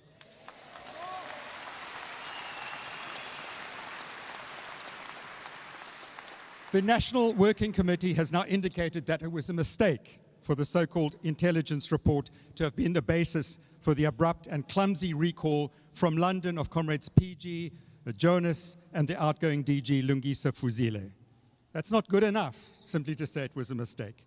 But the National Working Committee has accepted that the so-called irretrievable breakdown of the Zuma-Gordhan relationship was a good enough reason for Comrade PG's axing. But surely it is not good enough if we are also not told why there was an irretrievable breakdown in the relationship. If there was a breakdown because Comrade Gordhan refused to rubber stamp an unaffordable, unneeded, multi-billion rand nuclear deal,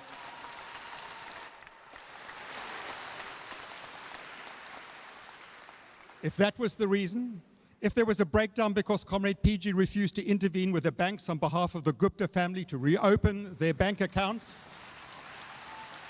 if there was a breakdown in the relationship because Comrade PG stood his ground when the NPA and hawks were unleashed against him, if there was a breakdown because Comrade PG exposed the real rogue unit operating in SARS, the South African Revenue Service, if the breakdown was related to Comrade PG's refusal to turn a blind eye to what was happening in the boards of SAA, Eskom, Denel, and many others, if these were the reasons for the irretrievable breakdown so-called in the relationship, then it is absolutely not acceptable for the ANC National Working Committee to say blandly that they accept President Zuma's grounds for firing Comrade PG.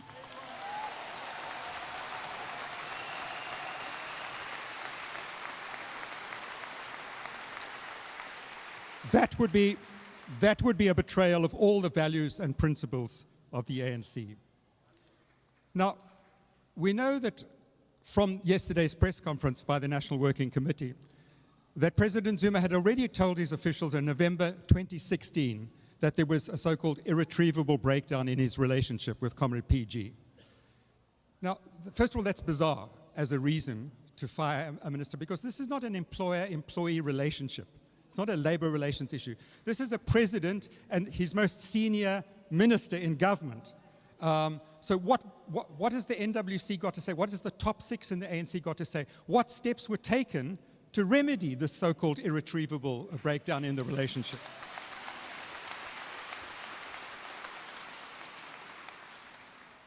But if they were told in November that there was this irretrievable breakdown, why was there a sudden flurry of events last week?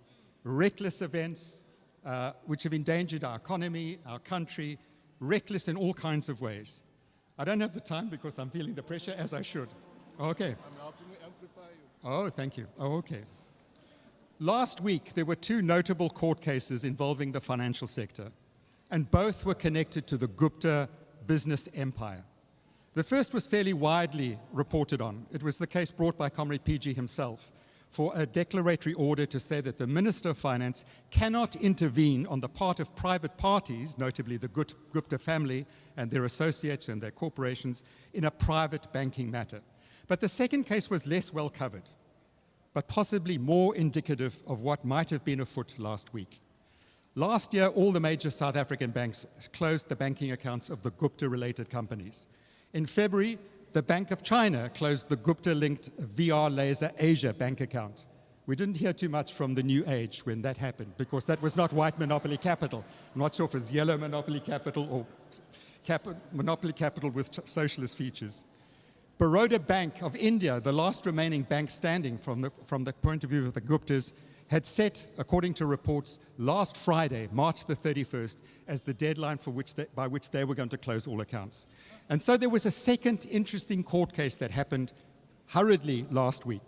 It was brought by another Gupta-linked company called Vardospan, and it's been attempting to purchase a little-known bank called Habib Bank. Last week, Vardospan took the Reserve Bank and Comrade PG in his former capacity as Minister of Finance, to court on the grounds that the Reserve Bank and the Minister of Finance were blocking the purchase.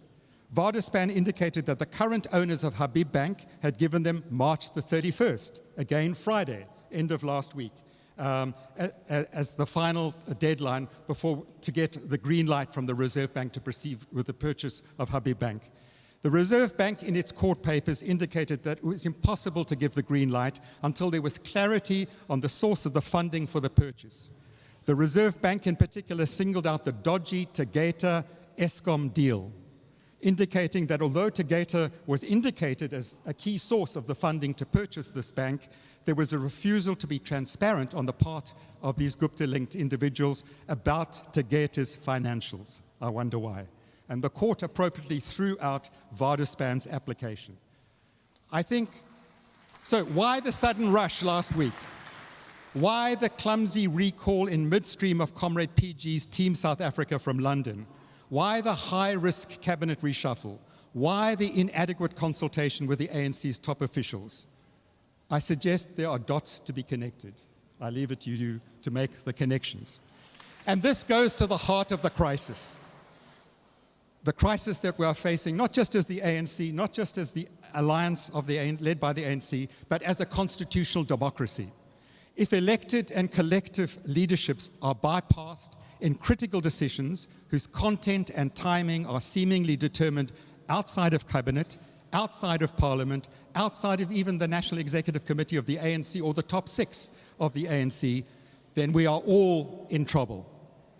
We call, therefore, as the SACP, 1, for the immediate implementation of the Public Protector's requirement that an independent judicial inquiry selected by the constitutional judge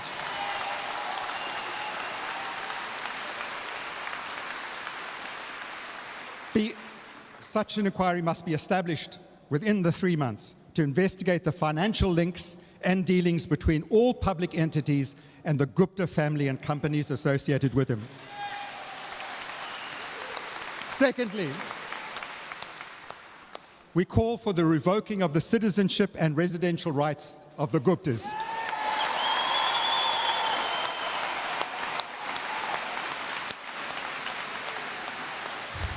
Thirdly, we call for lifestyle audits, independent, of course, for all ministers, all deputy ministers, including this one, for all DGs, and for board members of state-owned corporations. Fourthly, we call for dealing decisively with the real underperformers inside of government. And therefore, to create the conditions in which these crucial steps can be taken, we believe that President Zuma must step down.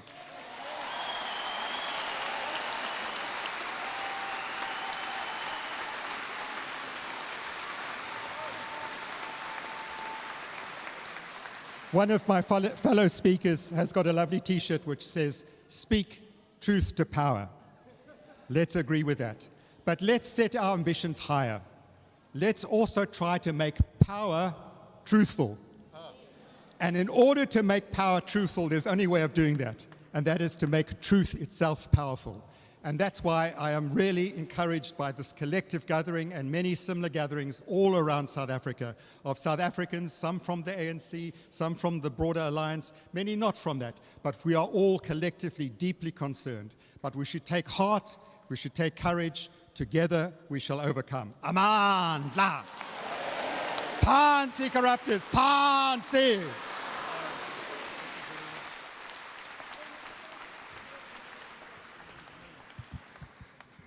I am sure that all the Bafundisi in the house and Archbishop Breslin would agree when I say, Viva the Communist Party, viva!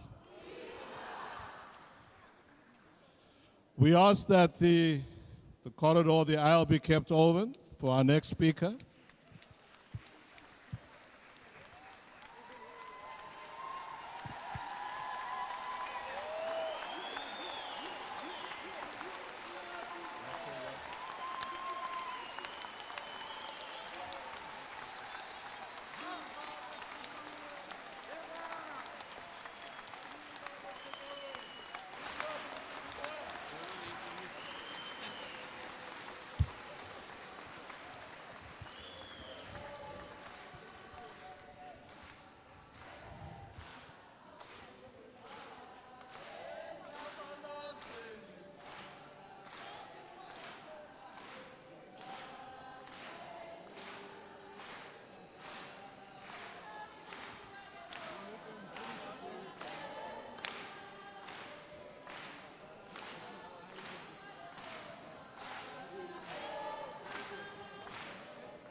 Amandla! Viva Comrade Pravin, viva! Would you please be seated? As Comrade Barbara Hogan famously said on Saturday, if you have eyes to see and ears to hear, we have waited for a long time for these voices that we have heard that has proclaimed so firmly and solidly what we have felt in the quiet of our hearts, that we have aspired to. In one of the Hebrew scriptures it is said, for a time such as this, and it's a word of Mordecai to Esther, as she has been sought to be the queen of the reigning king. For the time such as this, and it is such a time that we have been blessed with many voices that have sounded the old songs of freedom and have spoken the firm truths that Jeremy so solidly proclaimed. And it is really with grateful hearts and keen spirits that we come together and to listen to our comrade Pravin Gordhan at this point. Please welcome him.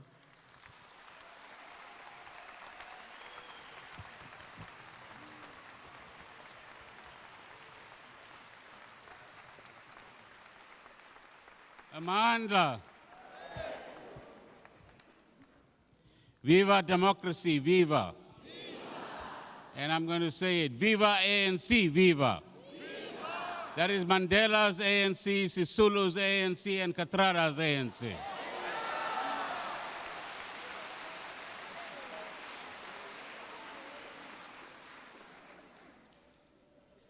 The Most Reverend Weeder, thanks for bringing us together here today, because I can see that once again in Cape Town, the spirit of the UDF is alive.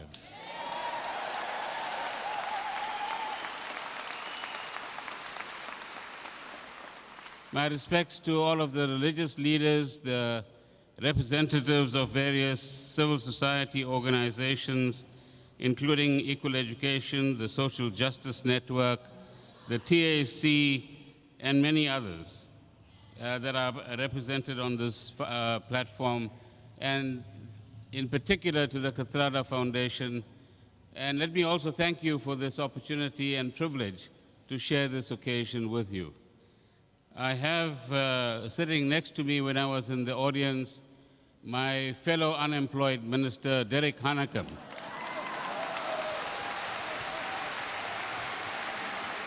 Stand up.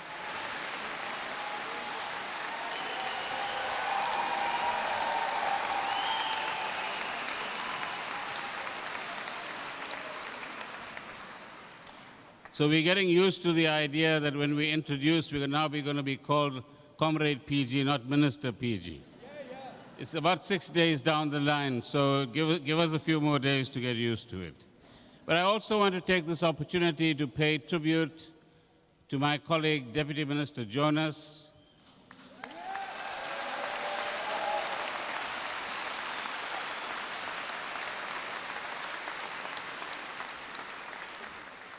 and the Director General of the Treasury, Lungisa Fuzile.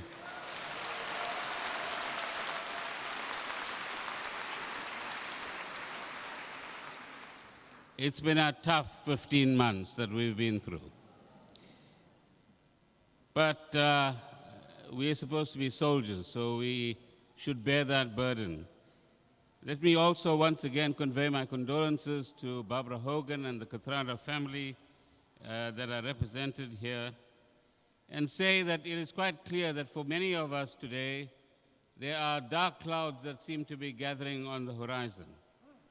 And as these clouds gather, we turn to figures like Comrade Kathy and ask, how do we understand these clouds? What do they forebode or bring to us?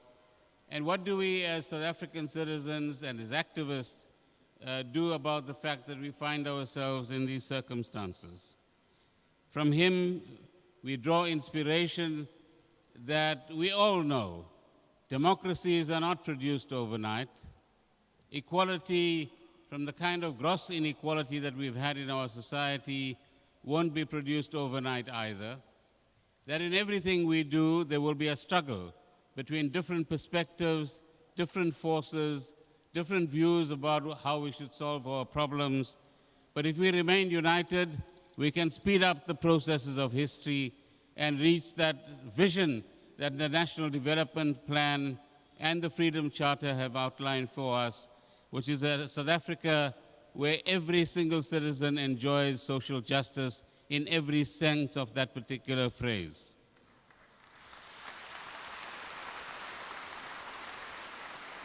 So today we pay tribute to and celebrate Ahmed Kathrada for his principled politics, because principled politics is what we've all got to either start believing in or learning about or becoming a lot more familiar with, because politicians and principles sometimes, or more often than not, don't go together anywhere in the world.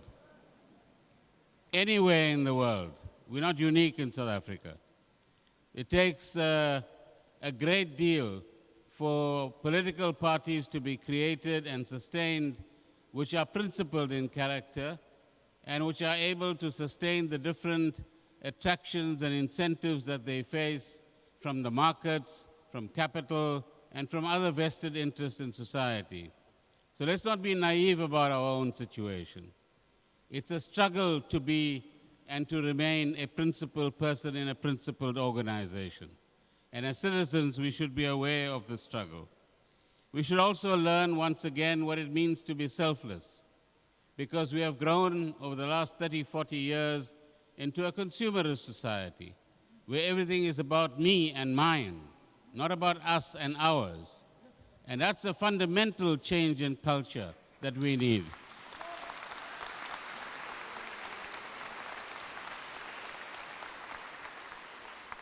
Comrade Kathy gave his life to South Africa. In today's terms, we will call it public service. And public service is absolutely key, both in civil society and in government. But we need to enrich that public service, as I think one of our religious leaders said, with a servant leadership mindset. Not where, because we occupy office or because we enjoy a title, we enjoy the right to abuse the power that comes with that title.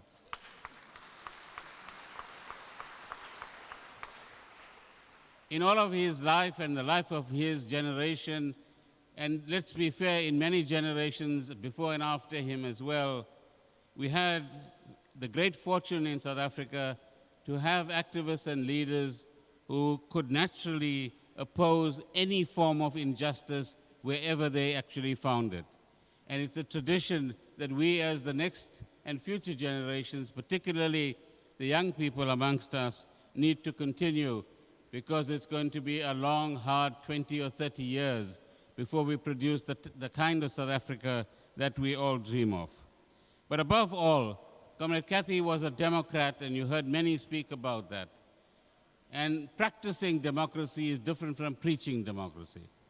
Practicing democracy means that in every situation one finds oneself, one remembers the democratic values of consultation, of listening to different views, tolerating different views, even if we disagree with them, and debating those different views so that we can arrive at the optimal kind of consensus that we would seek. But in our kind of context, democracy also means respecting our Constitution, respecting the goals that we've set in our Constitution to create a democratic, non-racial, non-sexist South Africa. And to do so, we need to practice those values on an everyday basis and incrementally get to that point. Non-racialism is a major focus of the Kathrada Foundation. In politics, as in other things as well, one of the easiest things to do when you are in trouble, so to speak, is to start mobilizing on the basis of ethnicity and chauvinism. And that temptation seems to be at the doorstep in South Africa for some. And that is a tendency that we must fight with great vigor, as Ahmed Kathrada would have fought.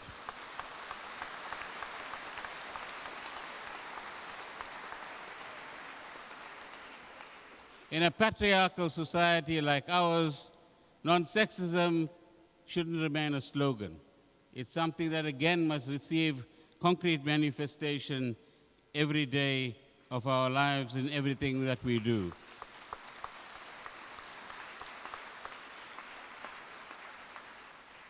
Ahmed Kathrada's mission, if you like, in life was to ensure that we had political justice, freedom, and democracy, was to ensure that in some form we would enjoy economic emancipation and have a new form of social cohesion, with the ANC providing the leadership that it has provided historically in South Africa.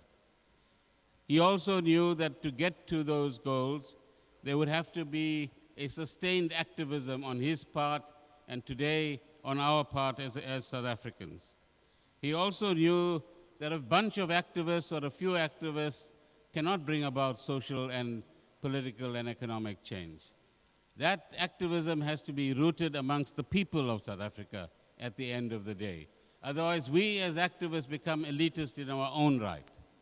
So it is the roots that we sink in our society, the explanations that we are able to offer our people, the new consciousness that we create amongst them in, as many speakers have said just now, connecting the dots that will enable and empower people to understand the environment they find themselves in so that they can truly become agents of change. I'm sure you have a stationery shop near you somewhere. And you know, the little kids, they have these drawing by dots.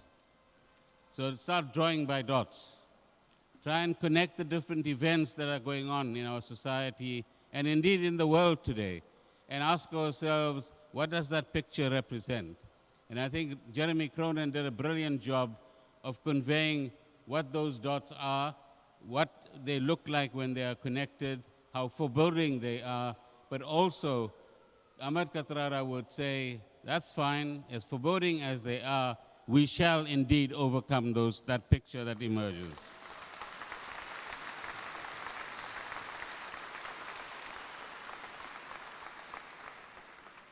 In the Financial Times of this morning, even ex-ministers keep reading Financial Times sometimes.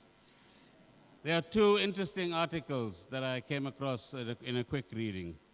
The first one is on South Africa, and it is titled something like Unpicking Mandela's Grand Bargain Through the Economy. And essentially it makes the point that in 1994 we won our political freedom, but that political freedom didn't bring with it the necessary economic change. And so today we remain a hugely unequal society, probably the most unequal society in the world. And that liberation did not bring economic emancipation. It goes on to say that the new government in 1994 inherited two economies. And in most parts of the world, with the exception of Japan, South Korea, and Singapore, it took countries like ours 30 years of 10% growth to overcome the kind of inequalities, joblessness, and other economic difficulties that those countries had. We can't wait 30 years. We might not get to 10% growth in the immediate term, but we've got to find the most creative answers possible to make sure that those millions, tens of millions of people who find themselves in the lower rungs of the socioeconomic ladder are pulled up as quickly as possible. And that's a responsibility all of us have.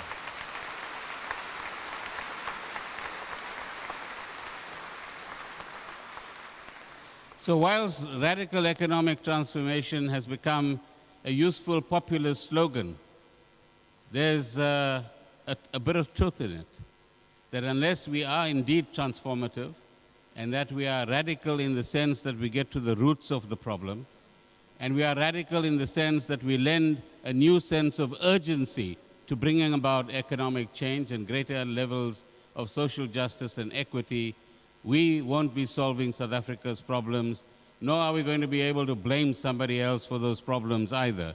So we've got to take, all 55 million of us, collective responsibility for bringing about this change that needs to to be brought about so urgently. So that's the first article, which is saying you've had your democracy, you've had 23 years of it, and the promise of economic emancipation hasn't followed political liberation. The second article that I found quite fascinating, and again, perhaps it helps us to connect some dots as well, is an article on Hungary and what is going on in that country. It says that since 2010, there's been a retreat from a democratic plurality and a system of tolerance, if you like, or a culture of tolerance, to one where NGOs are under attack, its leading newspaper is in fact banned, and everything is blamed on people in the country being linked to Western intelligence agencies. I don't know whether they've produced fake intelligence reports as well. You now have legislation in Hungary which has taken control of the Constitutional Court and what we would call the public protector. Here is a country where the progressives or the left, which I'm sure is the constituency I have around me on the platform, find themselves divided, demoralized, withdrawing from political activity, and in fact, inequality in Hungary is climbing, and professionals and the middle class is looking for a way of emigrating from that country. So here's a living example where things can go wrong, and where, if you like, authoritarianism begins to creep in, and we begin to have very unfortunate results as a consequence of that creeping in. Kathy, or Uncle Kathy, or Comrade Kathy would say, in this kind of environment, you and ourselves and us as a society have a crucial responsibility. Attend to the problems of inequality with a far greater urgency. Otherwise, you will have a situation that we can see the beginnings of, the abuse of the plight of ordinary poor people through populist slogans for the benefit of the few. That's what's going to happen.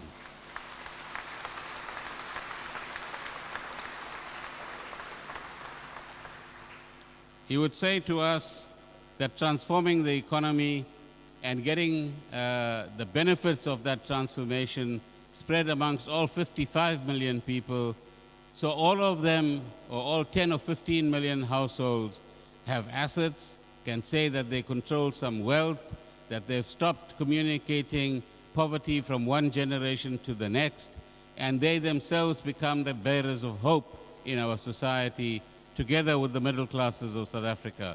That's the immediate aspiration that we need to work for.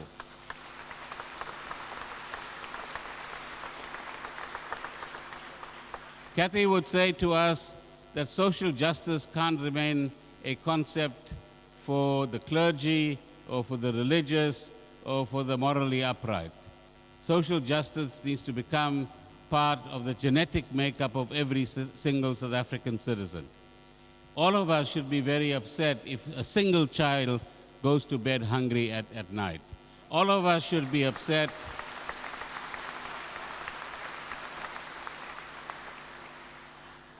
if children still study under trees when we know that there is money available in today's budget to have schools built.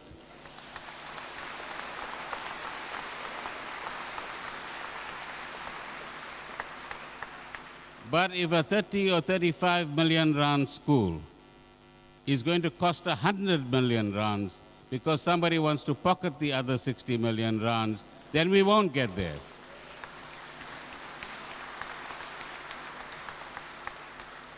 So our first task is, let's lift people out of poverty.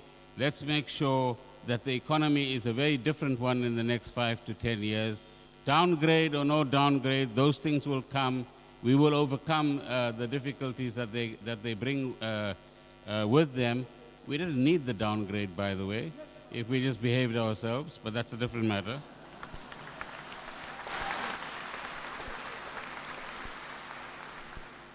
The second category of issues that Comrade Kathrada would ask us to address, which many of the speakers have referred to, is focus the attention of millions more people on the abuse of state institutions for the wrong purposes. Instead of chasing criminals, you have many agencies chasing up and trying to criminalize honest people.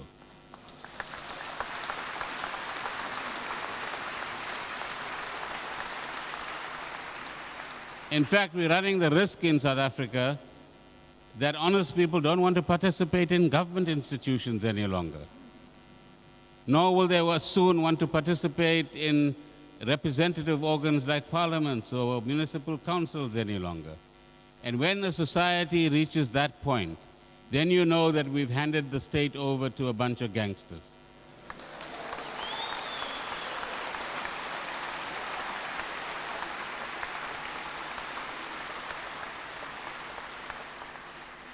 Professor Paul Collier will be known to some of you as an economist from Oxford University. He's done a study of low-income countries and what happens to democratic institutions in those countries when various types, let's call it very politely, vested interests begin to penetrate the state, take over the state, and begin to marginalize the good people in society who then say, thank you, I'm not available to serve the public. I'd rather leave it to the other elements to actually do so. We're not there yet. Let us not get there.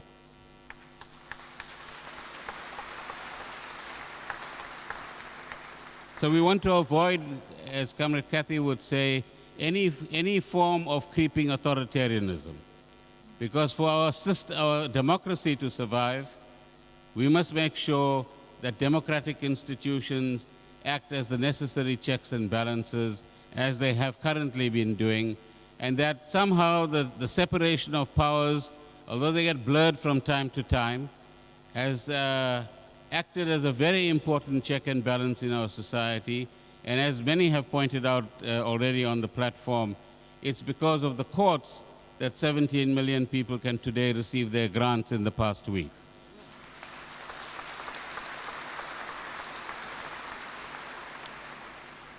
You know, we used to the idea of a roll of honor. You can have Derek Hanekam's name there, or the Most Reverend Reader, or many of yourselves. But perhaps it's time in South Africa to actually, for somebody to start a roll of dishonor.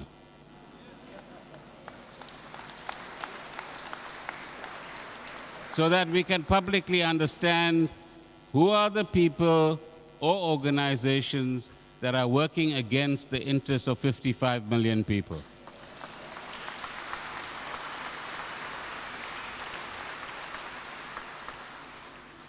So that's the second thing. First one, get the economy going and lift people out of poverty and give them a new sense of opportunity in our society. The second task that Comrade Kathrada leaves us with, as I said, is let's stop the wrong things that are happening in our society so that we can all promise our children a better life. But the third aspect that he would leave to us as the ongoing generations is that don't give up hope. He survived his 26 or 27 years because he was always hopeful that even if they had to die in prison, freedom will come at some stage.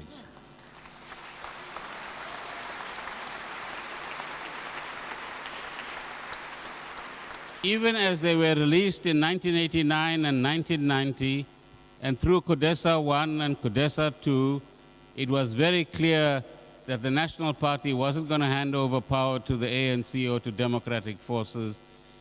Mr. Mandela and his associates and the ANC and their allies were very hopeful and clear that democracy will thrive eventually, and we live in that democracy today. They were hopeful that the people of South Africa will never forget what democracy means and what it takes to lose it, but more importantly, what will it take to defend it?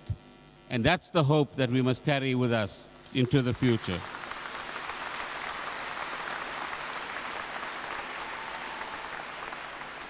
And I'm sure if he's standing here today, he would say to us, you are indeed many voices that are speaking, but always look for a point of unity amongst you.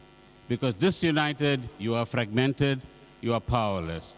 United, you are effective.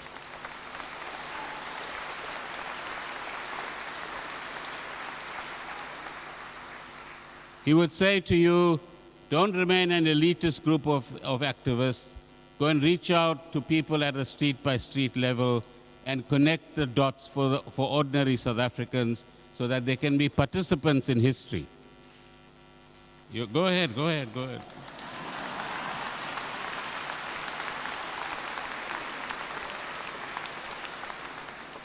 He would also say to you, be engaged, not by sitting on the couch and watching the television, but be engaged, be involved, care about the country and where it is going now, so that you can give your expertise, your resources, your caring, and perhaps even more, your energy, to ensuring that the further bricks are laid on the wall of democracy that we are building, which will take many, many more years, like I say. And there will be people who will come after you've laid 2 or 3 rows of bricks and kick those 2 or 3 rows down. Our task is to pick up those bricks and put them back on the wall and carry on building democracy.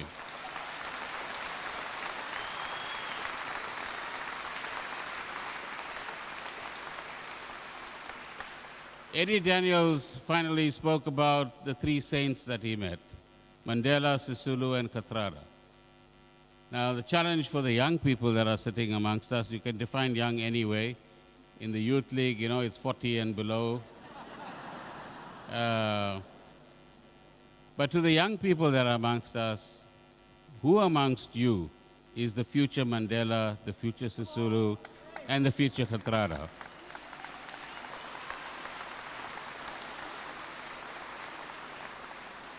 Because we've got to reproduce ourselves. We've got to reproduce the Kathradas of the world. We've got to reproduce the spirit of the Kathradas of the world in order that it can sustain us, even if there are dark clouds around us, and remain hopeful that we will pass the dark clouds, we will go beyond the current many crises that we face, and we will be able to deliver to South Africans, for ourselves, a much better, democratic, non-racial, and non-sexist South Africa.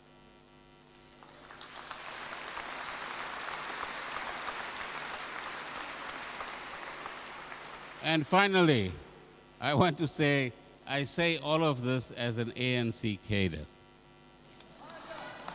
I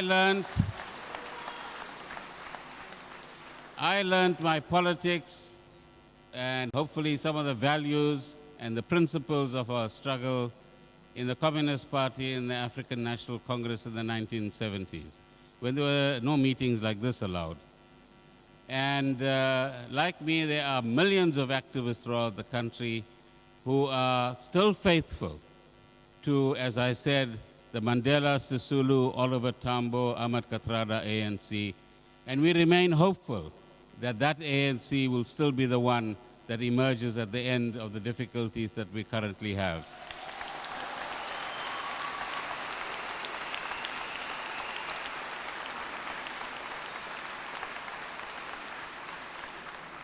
So once again, thank you very much. Amandla.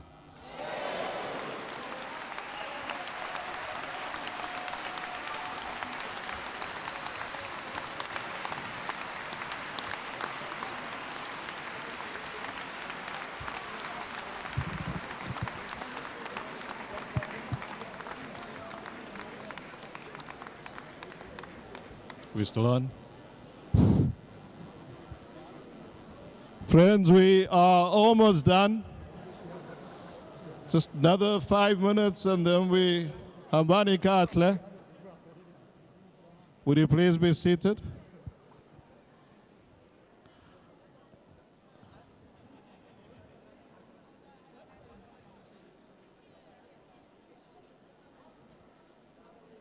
I just have a few more announcements to make. We won't be long. You are very limited in terms of your desire for expeditious exit because it's chock-a-block out there. So take your time, but I ask you just please be seated. Asseblief. Comrade Derek, Hanakom. Friends, we have come to the end of our gathering in a week where we have been reminded of the passing of the Soviet poet Yevgeny Yevtushenko, who reminded us that we are at a prelude to a greater beginning. And Comrade Pravin has reminded us of the quiet necessity of insurrection. And at the same time, as we organize and as we mobilize, he showed us we still have to jive. We still have to dance towards freedom. After the singing of our anthem, the national anthem, I ask you just to be patient as you walk out, because there will be a movement to the right into Wales Street, and there'll be a procession led. There'll be marshals indicating the way forward down Adley. The final destination, I'm not quite sure. I only have responsibility for what happens here in the cathedral. So please be patient as we proceed out.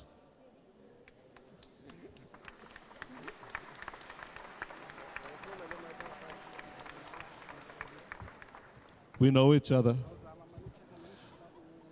Could I ask at this point also just for us to thank our faith leaders who have gathered here and have waited out the event? You can just give them a nice hand.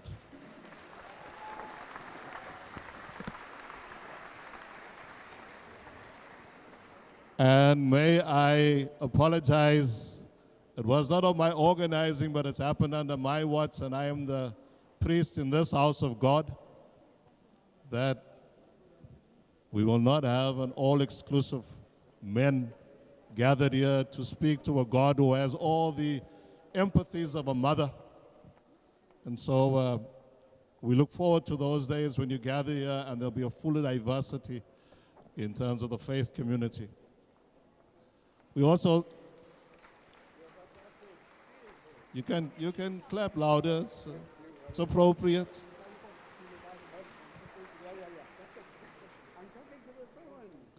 And then also we'd like to thank the organizers.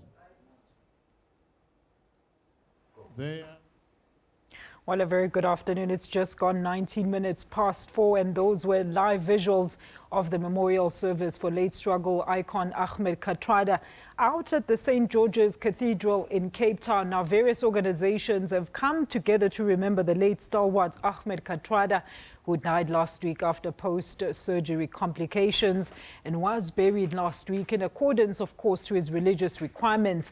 Now, if you remember, in the fray of that was the postponement of the official national memorial service, which was then overshadowed by the cabinet reshuffle. And once again, as we've slowly grown accustomed to now at memorial services and funerals, the platform was open for public denouncements of President Jacob Zuma and his relationship with the Guptas. Many speakers spoke very emotionally about the integrity and principles that Uncle Kathy stood for. Some young speakers even saying that the youth is now done with being pawns of the ANC's internal factionalism battles, saying that enough is enough.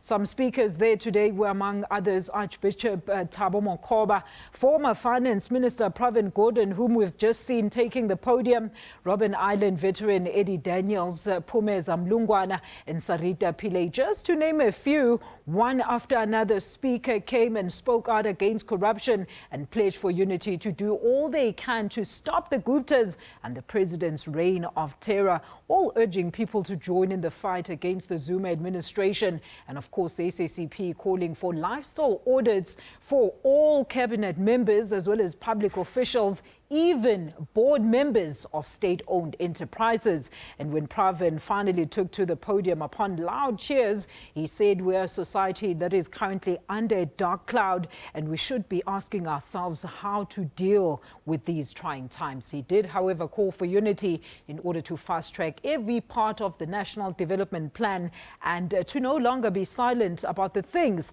that will topple the success of this country. He did assure the masses, however, that all his ascensions and utterances that he said today are said as a faithful ANC cadre. Let's take a quick ad break now. More news just now.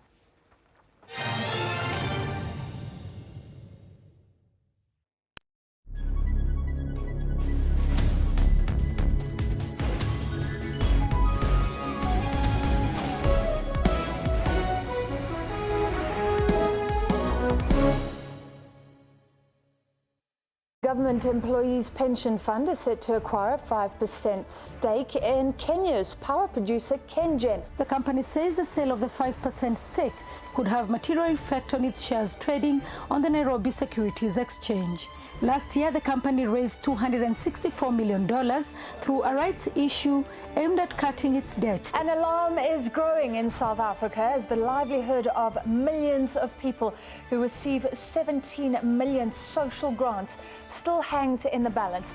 Right now, Net1's Cash Paymaster Services administers the payment of grants, but its contract with SASSA comes to an end in April. Neither the minister nor the SASSA CEO were present.